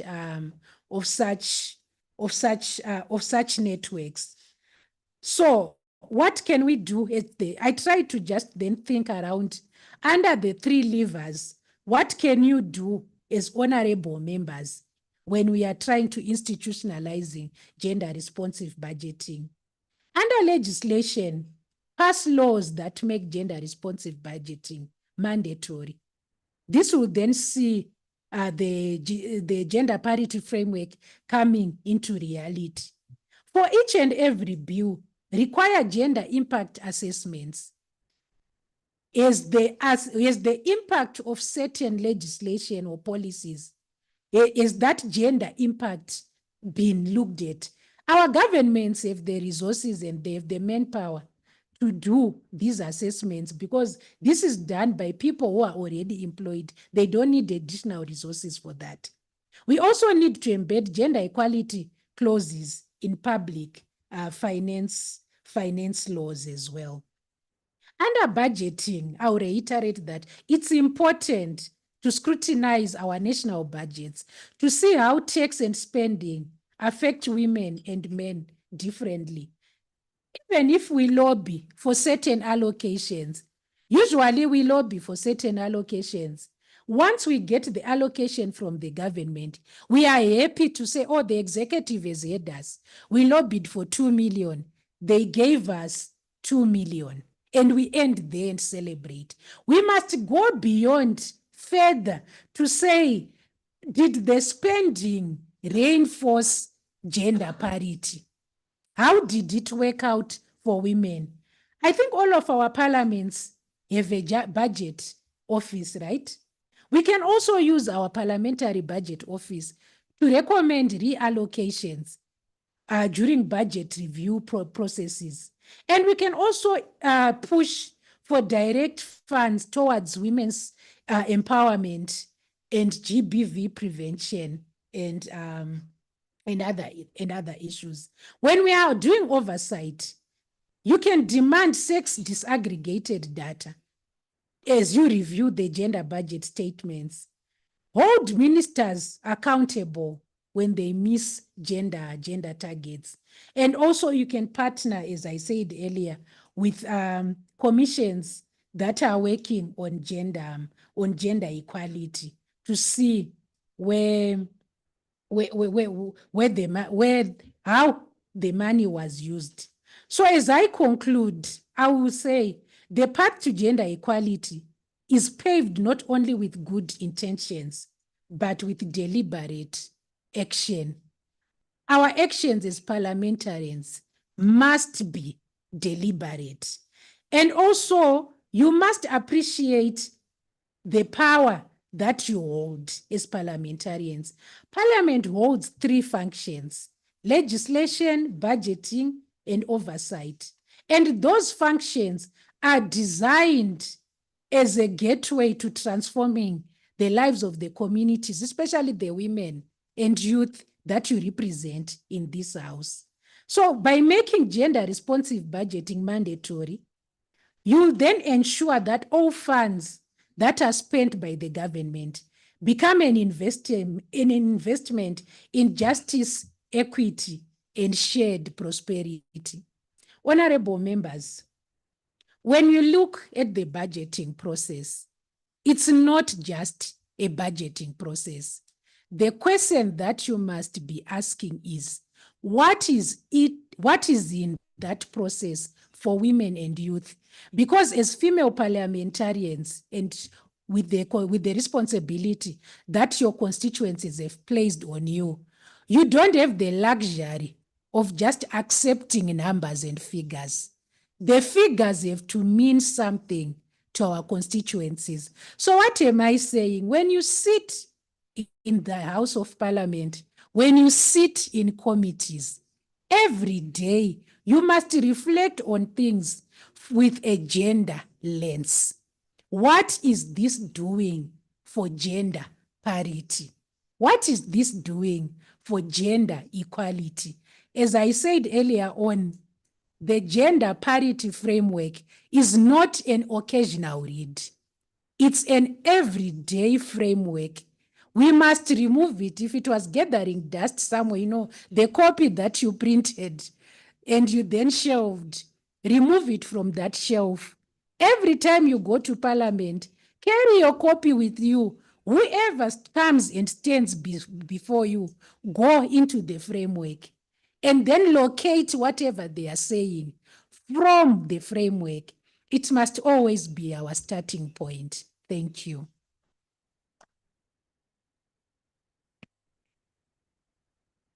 Thank you very much, our resource person, Ms. Kurima.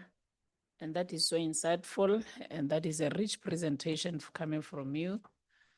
And now, members, I think all of us have been listening, especially the gender responsive budget, which is the most important thing for us to move forward.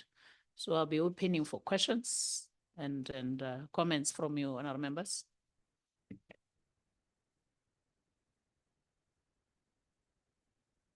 Honorable from Madagascar.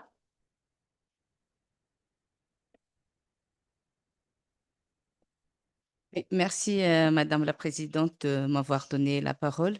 Bonjour à tout le monde. Je tiens d'abord à remercier l'expert pour les analyses qu'elle vient de partager, que ce soit sur l'analyse de la mise en œuvre du cadre de parité et que ce soit sur le budget sensible au genre.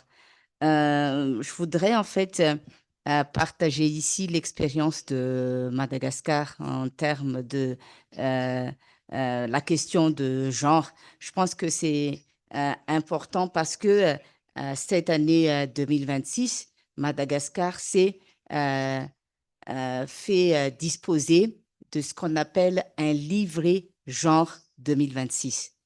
En fait, c'est quoi un livret genre 2026? C'est un document exhaustif, en fait, qui va compiler toutes les données en matière de genre,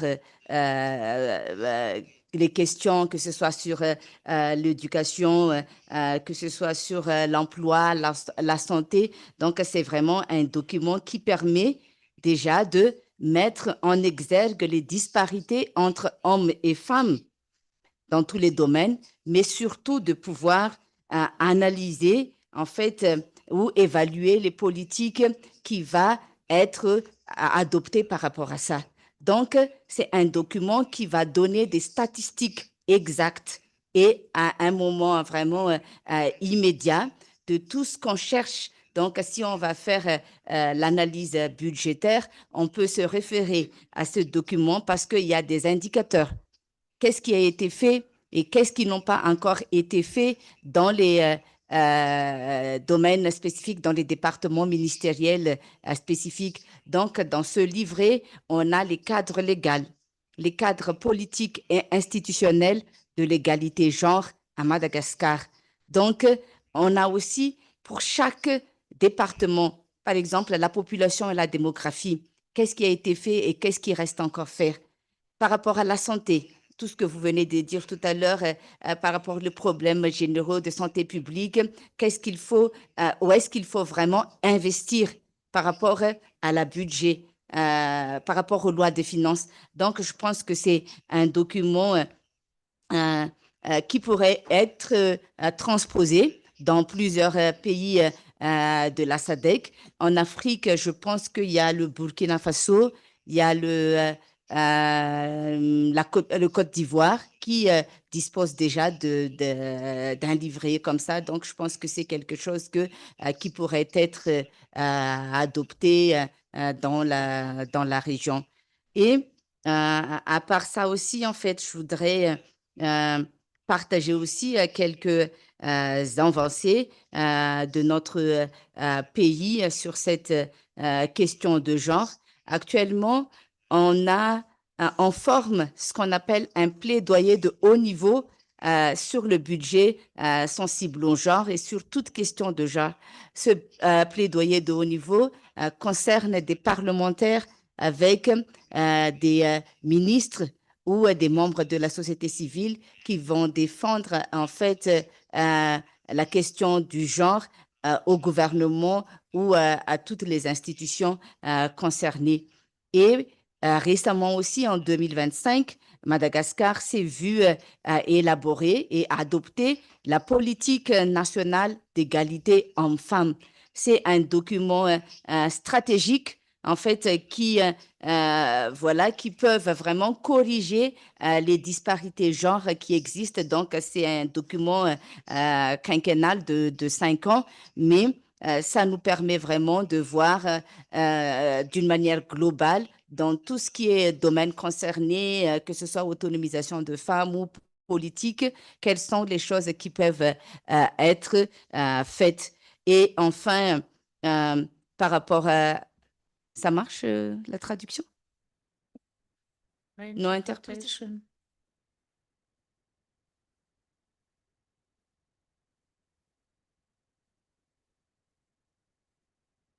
Now, Je peux continuer? can continue. Yeah. OK. Yes. Donc, une des manières dont on fait aussi, en fait, au sein de l'Assemblée nationale, c'est la question d'interpellation des membres du gouvernement.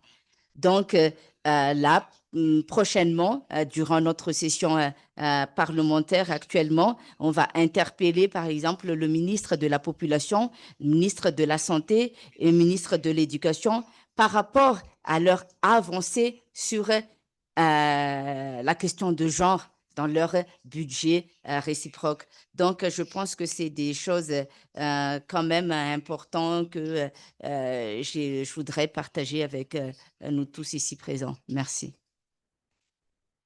Thank you very much, Madagascar. Can we clap for her? I got interested when she talked about a gender book, of which I think we must benchmark from you. We must at least share ideas to us. How did you go about that book? Because it's important to have the segregation of gender so that you can look into what you need, what you want, where you need to bridge gaps. So I think that book is important to us as regional women. Thank you very much. Any honorables from Seychelles? I thank you, Madam Chair. Again, an insightful presentation. And my takeaway for the Seychelles, definitely I'm considering the three roles of Parliament. My focus has been mainly on that.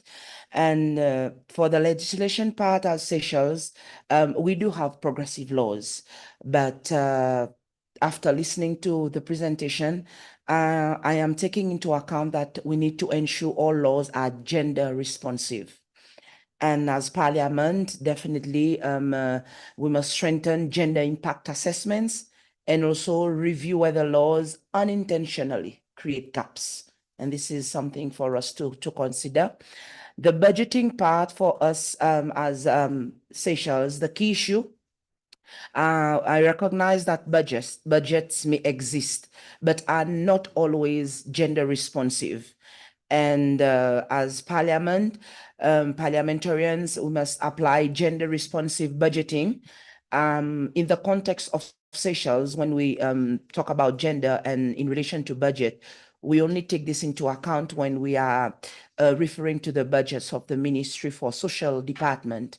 And for us, we need to make it align generally. And we need to ensure the funding supports for women's empowerment, GBV prevention, and equal access to opportunities. We do have it, but the needs to increase it, it's definitely a must. And for us in Seychelles, when I listen to the more I listen to the presentation, the question of budgeting is no longer just is money allocated, but rather is spending benefit women equally. So, and my third point on oversight, my contribution is strong oversight exists. The structures in Seychelles do exist, but they need to apply a stronger gender lens consistently across the board. And as parliamentarian, I think we should demand there's the need for the sex disaggregated data in order to track who benefits from policies, and this is a must, and who holds all ministers accountable, and not just gender sector. And for us, strategies for gender parity in Seychelles is very important. And for me, I think the presentation, like I said, throughout the three main points has been really enriching. Thank you, Madam Chair. Thank you very much, Honorable from Seychelles. Any other honorable members with addition questions? From Mauritius? Honorable from Angola after Mauritius? Thank you very much, Madam Chair. Thank you for this insightful presentation. So I have two questions. So could the SADC PF maybe encourage peer learning by sharing examples from other member states where oversight of gender budgets has led to real improvements in equality outcomes? And my second question is, could the SADC PF help develop a regional reporting tool or scorecard that track how ministries use their gender responsive budgets? Thank you.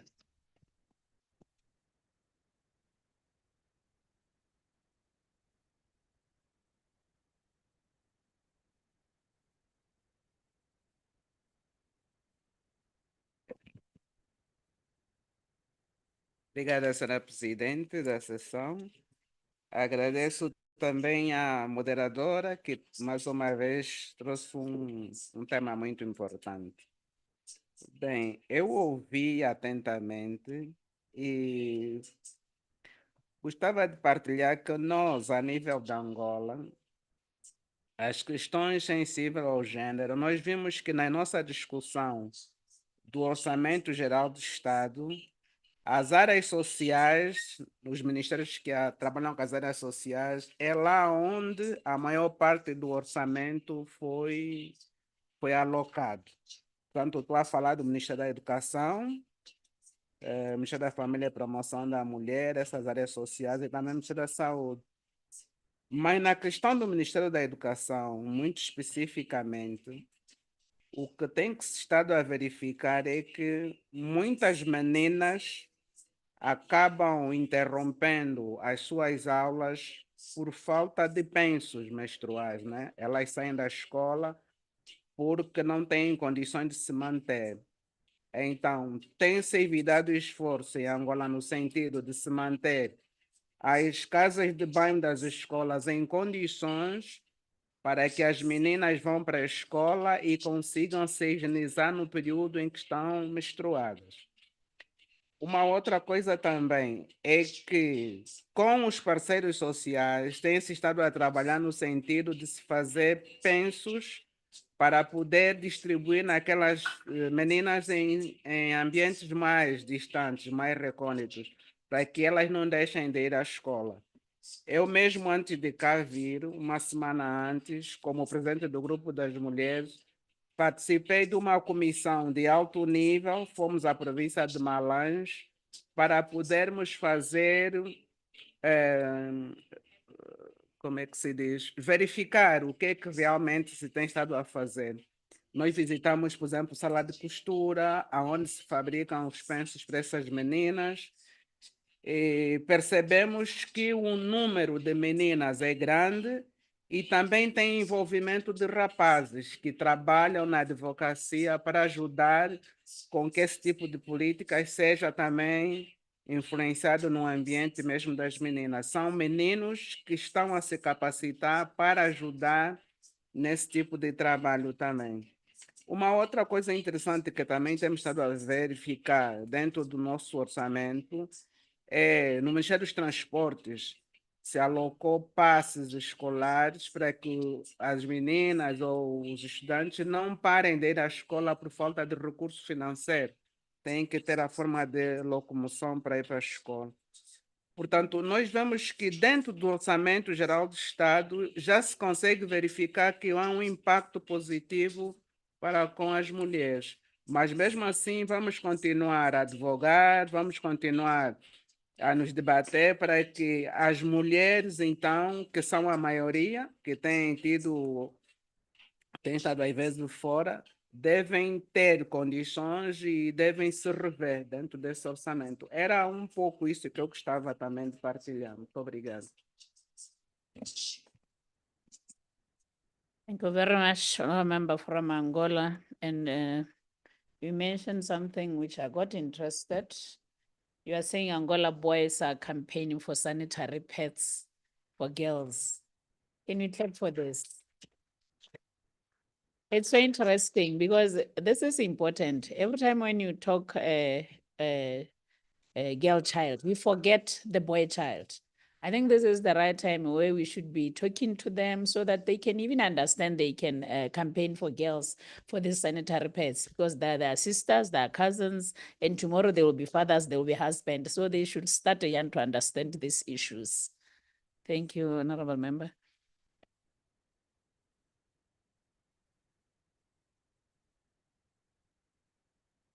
Member from Eswatini. Thank you very much, Honorable Chair. Mine is just a comment that will cover both presentations. My utmost appreciation to the insightful presentations that equip us on how to conduct oversight in our parliaments. It was really mouthful. I'm in full support, Honorable Chair, of the point that we need to benchmark and learn how other countries have done it for their own, for their women to be recognized in every sphere of budget. Since some of our communities or ministries still have the mentality that women can't add value, they can't add any value in the development of a community, let alone in the development of the nation. Benchmarking would assist us to have so much impact in the domestication of the frameworks, making sure national budgets are gender informed and equitable. Thank you. Thank you. A member from Eswatini. Our members, in absence of questions or deliberations, can we break for tea? 20 minutes for tea, please.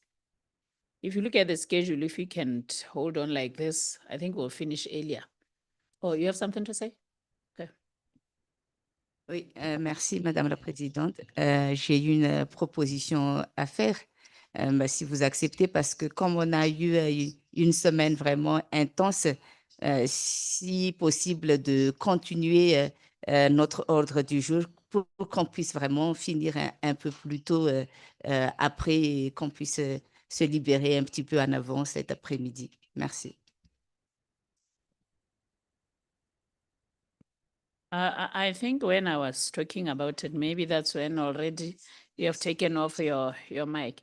I was thinking we can just go for tea. It's just here to grab a tea so that we continue after having tea.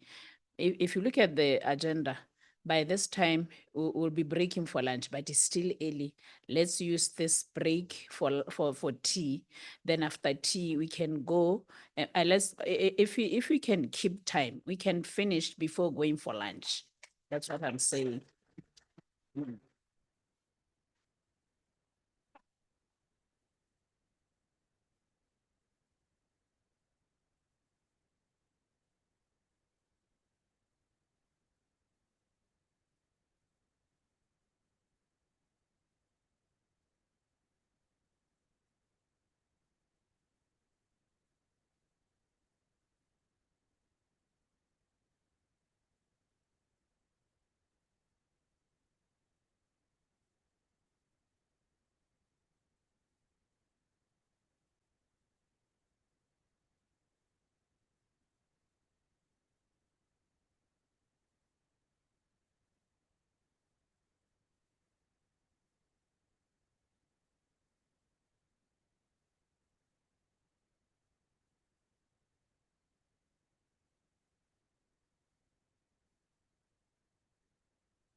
Welcome back, honorable members. Let's proceed.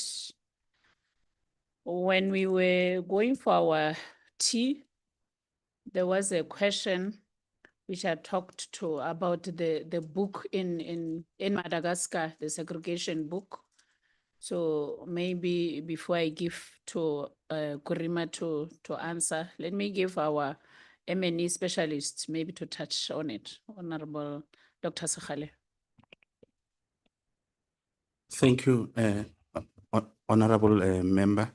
In terms, I think there were two questions. The first one was looking at disaggregated tool that is looking at gender responsive budgets.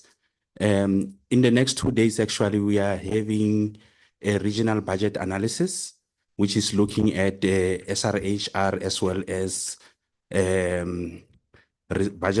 responsive budget, gender responsive budgeting across the region.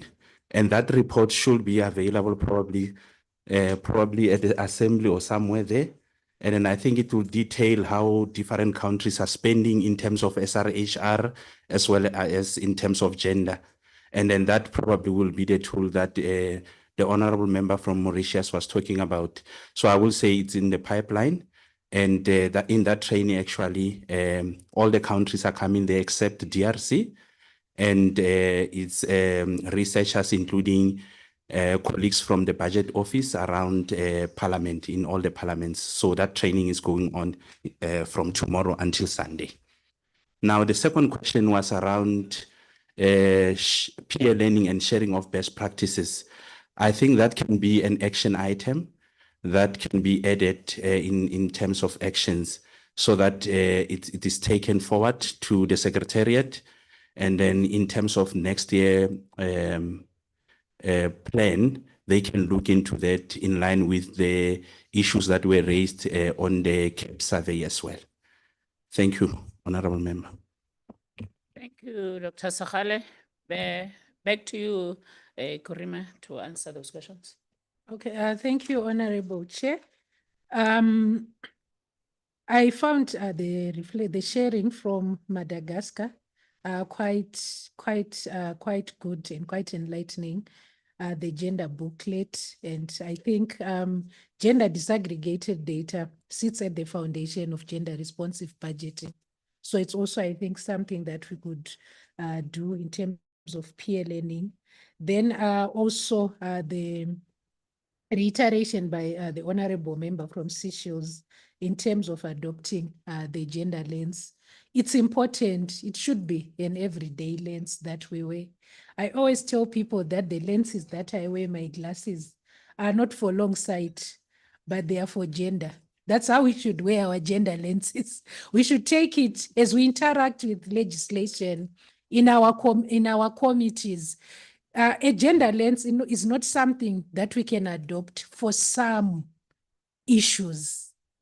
If we are going to achieve gender parity, and if we want to really institutionalize gender parity and gender responsive budgeting, we should always be putting on that gender lens.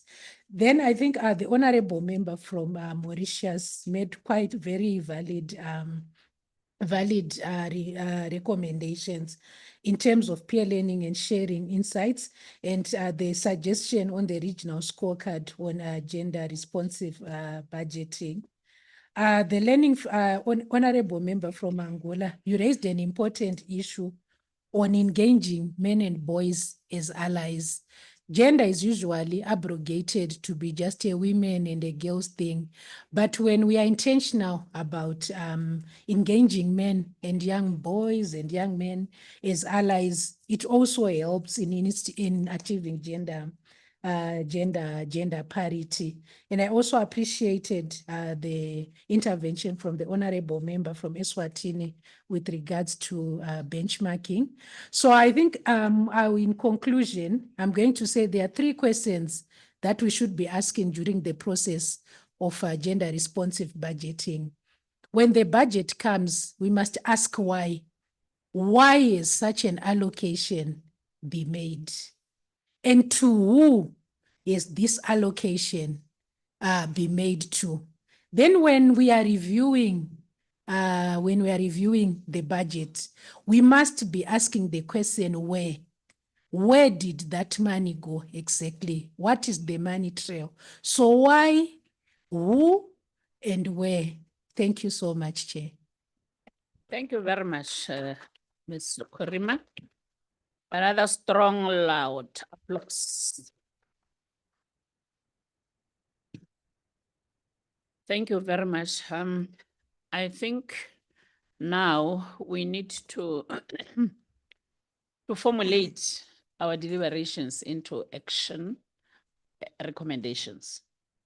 Remember, we are here before the 59th plenary, which is going to be in Seychelles. So we want that plenary to be having our recommendations as GWAT. So we need to carefully draft our deliberations into recommendations so that we forward it to the plenary in July. So this is the time now we should be. How are we going to craft those recommendations, our deliberations here? Honorable members.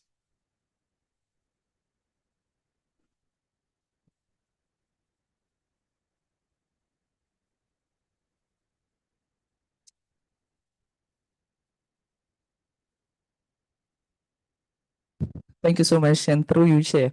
I know that we often have a burden of coming up with new resolutions, but from the first portion of our meeting, we're going through our action metrics.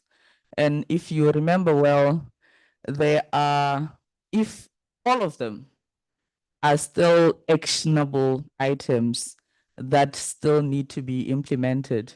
I think when we think of deliberations and recommendations for the upcoming plenary, let us also go back to those action items and see if you want to strengthen them, if you are still standing behind them, if there are new recommendations that you would want to add to that. But I know as women, we are also often fatigued with standing up for women issues because you get uncomfortable in rooms where people now say, oh, yeah, the women talking about women issues again. But you have to understand that women are your biggest clientele. Women are the biggest voters throughout all SADC member states. So when you talk to gender issues, you must have that resolve that you have a responsibility, not just to women, but to your electorates, because those are the people that are putting not just women, but also men in their seats. Thank you. Very much, Honorable Secretary. Like she mentioned, I don't know if it's possible to put up on the screen those action items so that maybe we take them through and see if we can still carry some of them forward.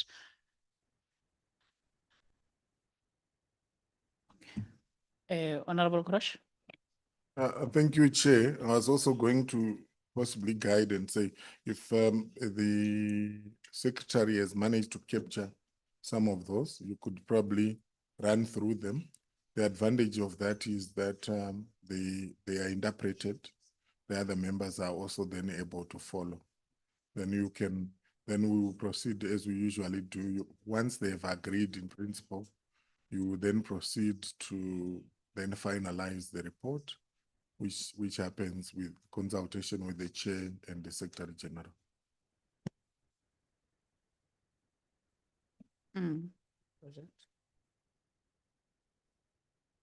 And maybe while we're still waiting for that, I was thinking of something. I just discussed it with Honorable Korima and Honorable Member from Mauritius to say, is it possible as GWAT under SADC PF to have a strict a way of getting sponsorship from wherever we can as GWAT to be allowed to get any sponsorship? Because as we have been talking about gender responsive budget, it's very difficult to get those budgets from our country. So I'm just thinking loud to say, is it possible for us as a committee, the Gender Equality Committee, to be given that a chance to seek for sponsorship as steward, so that we can do our issues or run our mandate, not suffering financial constraints. It's just, I'm just thinking loud to say, can maybe somebody can guide me to say, is it possible? Thank you.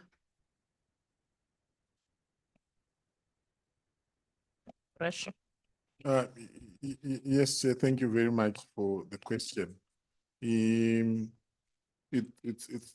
is possible, but it's just a matter of segregation of duties within the organs of SADC PF. So typically the resource mobilization role is coordinated by the Secretariat under the leadership of the Executive Committee in terms of the Constitution. So if honorable members have gone to meetings or have networks or contacts which may yield positive results in terms of engagement, utilize the Secretariat, whether it's the committee secretary, myself as the director, or the Secretary General, to communicate that information, and we follow it up. And as you know, one of the office bearers of the Executive Committee is the Treasurer.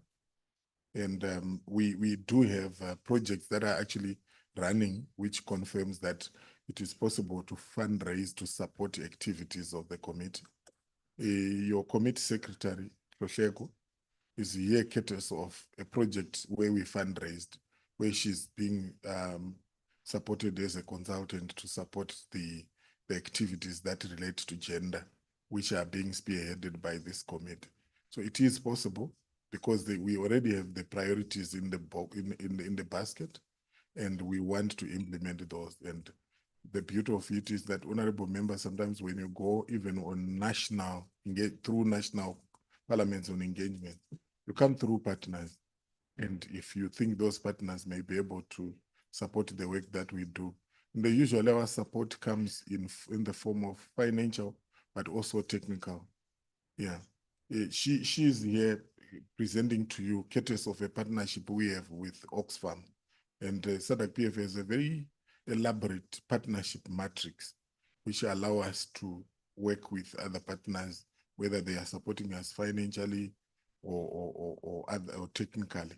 The procedure of how that's done will take care of due diligence in terms of other risks that may arise from receiving funds, and the current framework through the executive sufficiently takes care of that. Thank you, Chair. Thank you very much, Mr. Korosh. We can proceed now. Okay, it has been projected there. So maybe we can just look into it and see what has been implemented and the status, if we can take it forward. So maybe just let's look into it. Okay, Secretary. Thank you so much, Chair. We have 6 resolutions from the past sitting of this committee.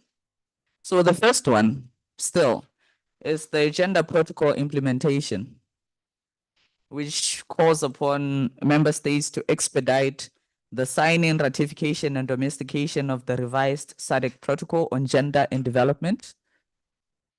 Is this something that we are still standing behind going into the plenary? Yes.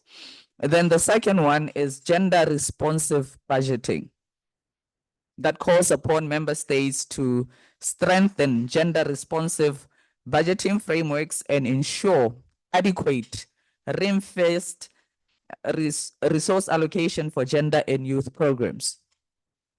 This is still a resolution that we are standing behind for the plenary. Thank you. The third one is institutionalized youth forum. You would understand that in our joint sitting, we were joined by SIOF, which is a regional youth forum or coming together of young people who are standing behind regional integration issues. We are calling for member states to establish and institutionalize that forum for structured engagement between youth and parliaments. This is something that we are still standing behind. Yes. And then the fourth one is the youth development scorecard that calls member states to develop a youth development scorecard featuring clear accountability mechanisms and measurable progress indicators. We are married to this still. Thank you. The fifth one is technology facilitated GBV and mitigation of that. That calls for SADC member states to enact and strengthen legislative frameworks to address technology facilitated gender-based violence and promote digital inclusion, especially for women. Okay. And the last one is the systematic monitoring that calls for member states to establish and institutionalize systemic monitoring of gender indicators within the SADC PF project on enhancing accountability and citizens' participation. And this is something that we still stand behind and want to take to the plenary. So thank you so much, Chair. I think you can. Thank you very much. I think now it's easier, okay, for us to talk to these points. Honorable from Madagascar. Oui, merci Madame la Présidente. Je ne sais pas si c'est déjà, ça va être inclus dans la recommandation sur l'élaboration de loi type sur le constitutionnalisme, mais j'appuie en fait une recommandation qui a été faite par l'honorable du Seychelles tout à l'heure sur l'élaboration d'une loi type sur les élections, notamment plus précisément sur la légalisation des quotas contraignants dans les lois nationales. Parce que on peut parler de tout ce qu'on veut en termes de participation des femmes, parité, atteinte des objectifs de la SADC en termes de nombre de femmes aux fonctions publiques, mais s'il n'y a pas de quota contraignant dans les législations nationales, ça va être, ça va prendre du temps en fait avant qu'on arrive vraiment à cet objectif-là. Donc, je ne sais pas si c'est possible de proposer ça dans notre recommandation. Merci. Thank you very much, Honorable Member. I think that issue, we should discuss it or maybe get clarity. Okay.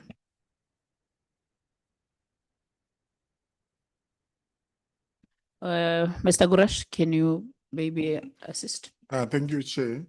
Let me start with the last one because it's a specific question. Indeed, in fact, the framing of the model law on constitutionalism and rule of law, we call it a gender-sensitive model law, SADC model law on constitutionalism and the rule of law. Because before we talk about women influence, we need to get the numbers. And the law is one such instrument through which we can get the numbers. Then we can talk about the rest. So there's that understanding and clarity, and hence we call it the gender-sensitive model law, SADC model law on constitutionalism and rule of law. In fact, it is the same framing and the gender mainstreaming element under that project, which is the reason why we have been able to tap on the resource to have Hlohlego as a resource that is supporting the committee. I was also going to share through you, say, on the issues that you projected. First of all, there's been a policy decision to say, since our last session when SADC Secretariat came to present to us on the domestication of model laws, over the next 2 years, let's focus on domestication of SADC protocols rather.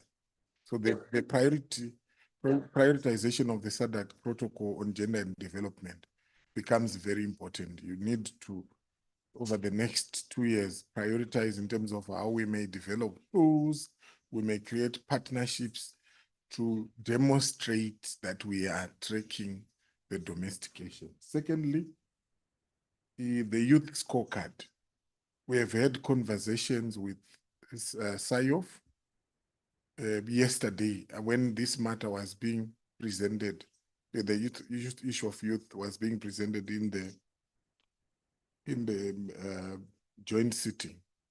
They are committing resources to help this committee to develop a scorecard on youth participation. So let's leverage that, and the staff are also going to be supportive in this process. What we're doing is that at secretariat level through the SG, we have Hlusheko who is assisting. We are also deliberately mentoring Paulina to begin to also be able to support the committee so that we leverage the resources that we have to make sure that we close the gap, because the reality is that currently we don't have sufficient staff. Then thirdly, there is also on the issue of tech facilitated violence. Honorable members, I don't know how many of you were already part of this. Through the same partnership with Southern Africa Youth Forum, we have trained women parliamentarians on leveraging ICTs and digital tools to enhance women political participation. In other words, we flipped the phrasing to not just look at the problem of tech facilitated violence, but also to say, how do we empower women parliamentarians to be able to use digital spaces to advance themselves as women leaders, but also to promote women political participation.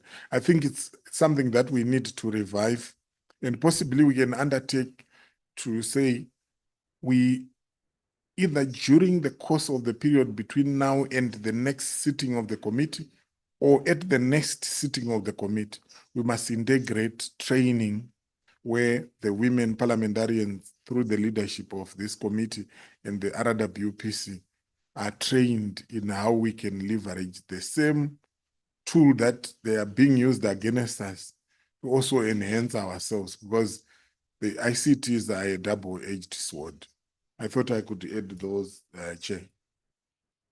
Thank you, Mr. Grosh. Any deliberations, honorable members? But talking to SADC protocol on gender development, maybe can we know which countries have already ratified and who are not? And can we know why are they lagging behind? Maybe we need to assist somehow. You have the Yes, yes. You have the facts, or you want me to come in? No, I wanted to be the Okay. Correct. Chair, if you recall the presentation we received from the SADC Secretariat, they said, speaking under correction, the only one country was yet to accede, and that was Mauritius. But the challenge is on implementation. That's where the gaps are. And one of the strategies that has been developed by the SADC Secretariat in terms of implementation is the revised SADC framework for gender parity. And you remember there was a session when this committee actually was validating that framework. Maybe what we need to do going forward is to also see how we can bring colleagues from the SADC Secretariat to update in terms of what is happening with the implementation of that framework since its adoption with the input of this committee. So that can also be a resolution where the committee requires the Secretariat to engage with the SADC Secretariat so that they are updated.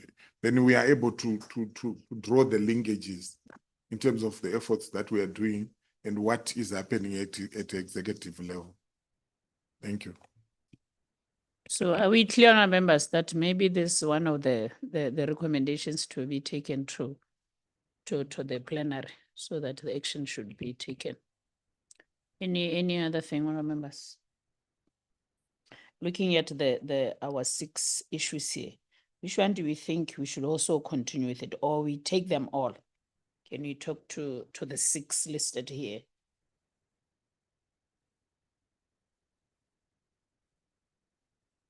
What do you think? Should we take them as they are, or we take some, we leave some, or what? Can we talk to the 6 listed here, then we proceed.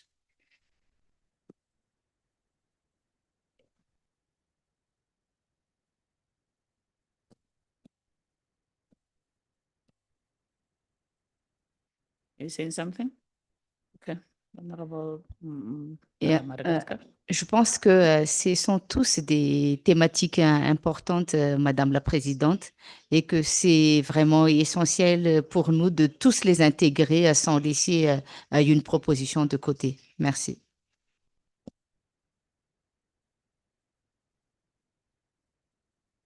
Thank you, Honorable. Are we clear, Honorable? Do you agree on this point? Should we move them as they are? Okay, thank you. They're all taken. Secretary, please do that for us. Mhm. Excuse me. So.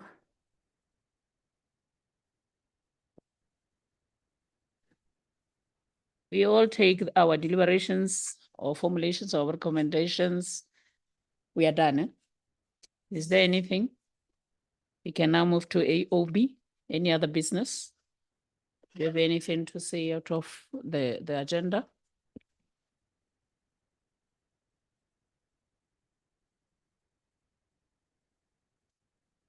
I think the AOB one is like a checklist. Did you eat fine? Did you sleep well? Are we transport wise? Did you get the blankets? Did you feel cold? So if there's anything about that, can we get it now? If there's nothing, Honorable Isatine Lesotho, do you have anything to say? Okay. Honorable Seychelles, anything?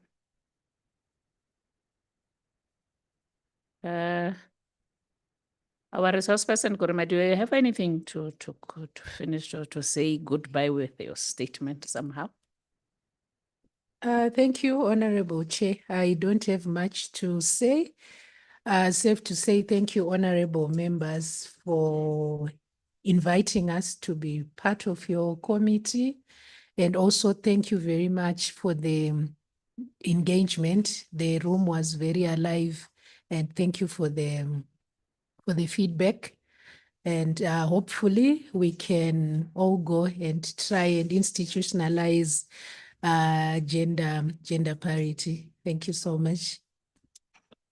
Thank you very much, our resource person, for those insightful deliberations. You have opened our eyes. So we think from here we'll be having something to do back home. In absence of anything, our members, I think we are now going to get to the closing remarks. Yes, I think we have completed our agenda today. So now, members, let me bring this productive day to a close. I wish to express my deepest appreciation for the spirit of collaboration and intellectual rigor that has characterized our deliberations. Despite the limited time of this one-day session, we have successfully navigated a complex and demanding agenda. We have moved from critical review of agenda, of action taken metrics, to the formulation of actionable recommendations that will be presented to the 59th plenary assembly. Our discussions today have reaffirmed a fundamental truth: the task of domestication, and not merely a legal exercise, it is a requirement for robust democratic governance and social inclusion. Throughout our sessions, we have identified several key priorities that will define our advocacy moving forward.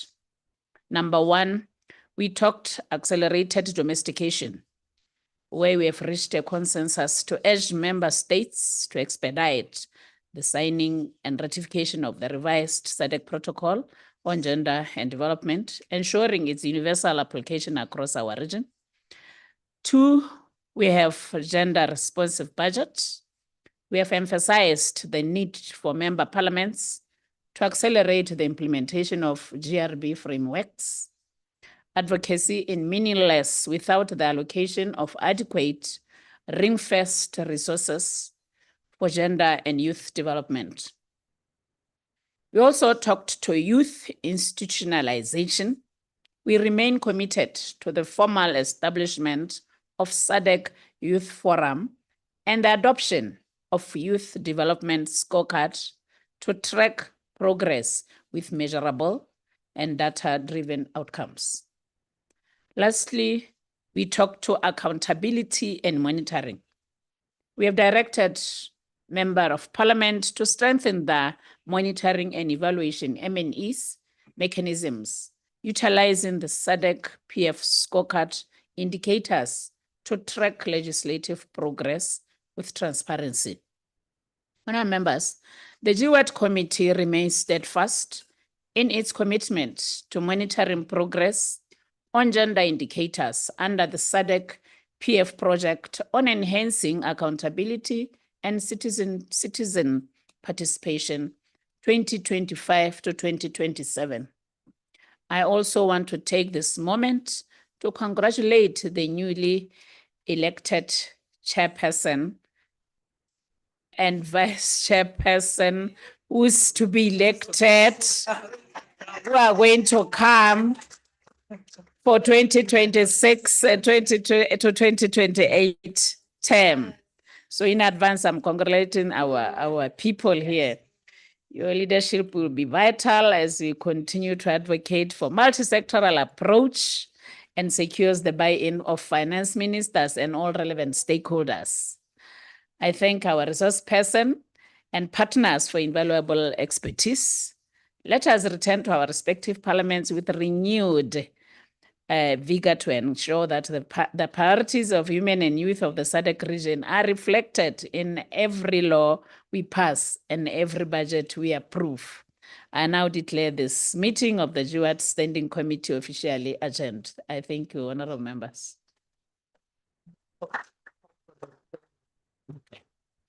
I will now call for the returning officer. As you can see from our agenda that now it's his time to talk about elections. Honorable Secretary General. Thank you very much, Chair, for the opportunity. Good afternoon, honorable members. Good afternoon, colleagues.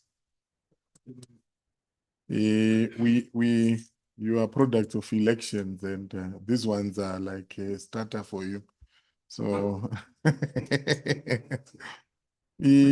honorable members, I'm representing the Secretary General and will be the returning officer for the elections. I wish to advise, and we have circulated this procedural guide to the members in advance. In terms of the Constitution and the rules of procedure, the chairpersons and vice chairpersons of standing committees and the RWPC that served for the period 2024 to 2026, tenure is coming to an end, and they must now retire by rotation in terms of our statutes. In terms of the procedure, each chairperson each standing committee is required to elect a chairperson and a vice. The role of the chairperson is to preside over all meetings of the committee. In the absence of the chair, the vice will preside, and in the absence of the vice and the chair, a member so designated by the committee has that responsibility. We are outlining this so that you know what you will be signing up for. Then the Constitution and the rules of procedure require rotation, a rotation principle, which is provided for in Article 15.3 of the Constitution. And the interpretation of this rule is that members of standing committees holding the position of chairperson or vice chairperson shall retire by rotation, meaning that a member parliament with members serving in the position of chairperson or a vice chairperson of a standing committee shall not be eligible for re-election to the position in the immediate subsequent term. What has also happened by practice is that Rule 43(2)(f) and G of the Rules of Procedure that governs the election of President and SADC PF President and Vice President of SADC PF is applicable when it comes to standing committees. Namely, that a national parliament that has previously held the position of a committee chairperson cannot be re-elected to the position until the rotation cycle is complete. The intention is to give all member states and member parliaments an opportunity to exercise leadership responsibility. Then we also have the gender principle, where we require that if the chair is female, the vice is male and vice versa. In terms of procedure for nomination, we will invite those from the eligible countries to be nominated. When we receive one nomination, which each nomination must be seconded. When we have received one nomination, which is seconded, we will duly declare that candidate as elected. If there are more than 2 candidates, we go into election. And that election, each member will have 1 vote. In the unlikely event of a tie, the chairperson will have a casting vote. Having outlined the procedures, let me go down to indicate to the honorable members the countries that are eligible. I will not bother about the ones that are not eligible because it is not helpful. They already know, and the information has already been shared. So for the Gay-White Committee, the eligible countries for the position of chairperson are Angola, Botswana, DRC, Eswatini, Mauritius, Madagascar, Namibia, Seychelles, South Africa. For the position of vice chairperson, they are Angola, DRC, Malawi, Mauritius, Mozambique, South Africa, Seychelles, Tanzania, and Zimbabwe. So how we will proceed, honorable members, we will invite nominations for the chairperson. We deal with the position of chairperson. We conclude, and then we move to the position of vice chairperson.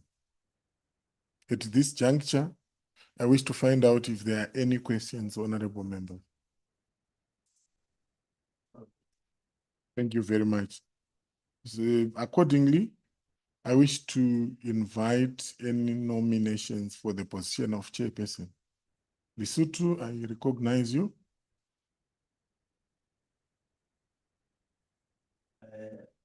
I nominate Botswana Honorable for members. chair. Yes, honorable members, I have a nomination on the floor. That nomination is for Botswana. I wish to find out if there is a seconder for that nomination. Eswatini, I second him.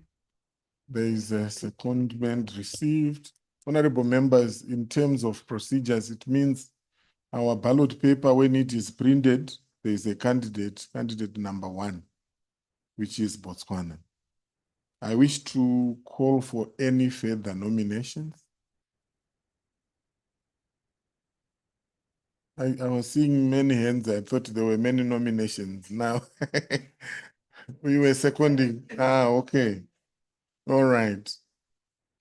Honorable members, I will do a count, and on a count of 3, if I have not received any further nomination, I'll proceed in terms of the rules. Are there any further nominations, honorable members? 1. I wish to find out if there are any further nominations. 2. Are there any further nominations? 3.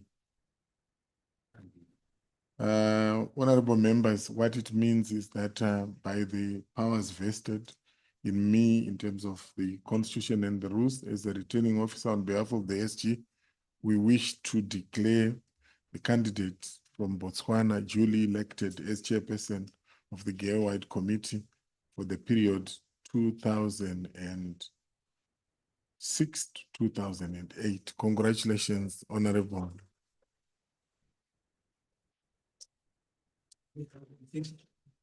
2006 to 2028. Right, thank you very much. Honorable members, I wish to proceed and call for elections for the position of vice chairperson, and the eligible countries, as I said, it's Angola, DRC, Malawi, Mauritius, Mozambique, South Africa, Seychelles, Tanzania, and Zimbabwe. Are there any nominations?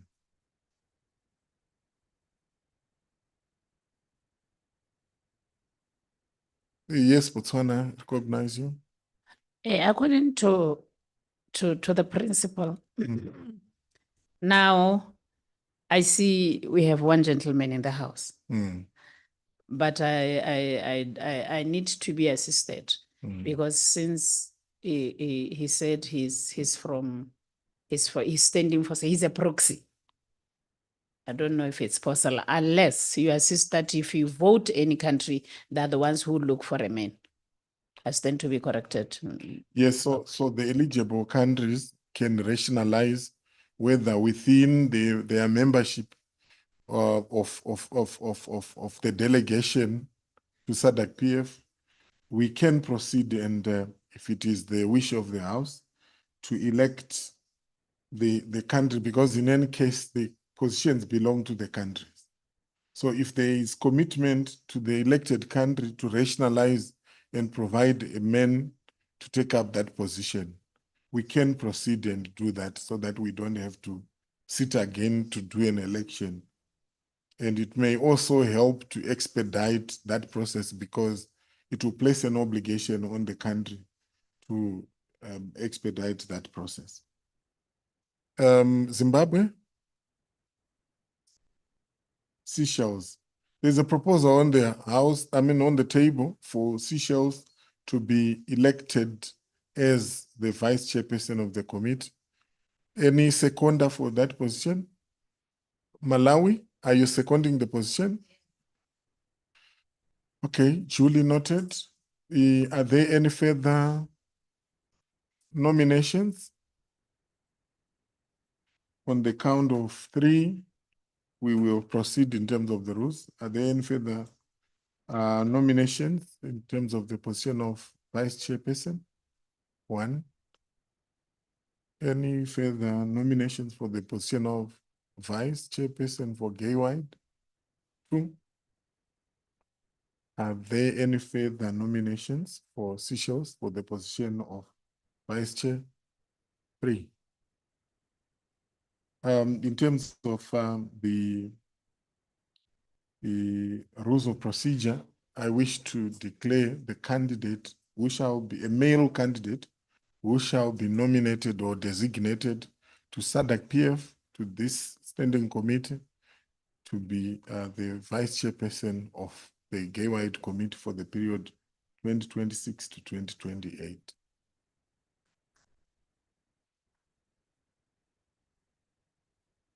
At this juncture, I wish to hand over to our newly elected. So I would have given the opportunity to the outgoing chairperson, substantive chairperson, to say their farewell. But since they are not in the room, We shall now proceed to give the opportunity to the chairperson, elected chairperson, to deliver their acceptance speech and proceed to declare the meeting closed. Thank you, Honorable Kurash, Honorable Member. Let me thank all of you honorable members in this house. I'm so humbled by your choice. I think you have shown me that you have faith in me, so that I promise to deliver whatever mandate you are sending me to deliver. And I promise to work with you in consultancy. I should consult with your other members to our issues, since as a region we are having same issues. So I'm glad to be appointed as the chair, and I thank you so much for your appointment. Thank you very much.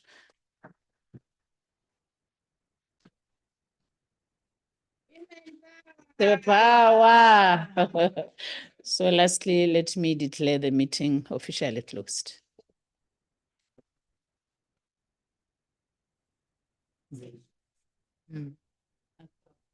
Thank you very much, ladies. Thank you. Thank you, Joyce.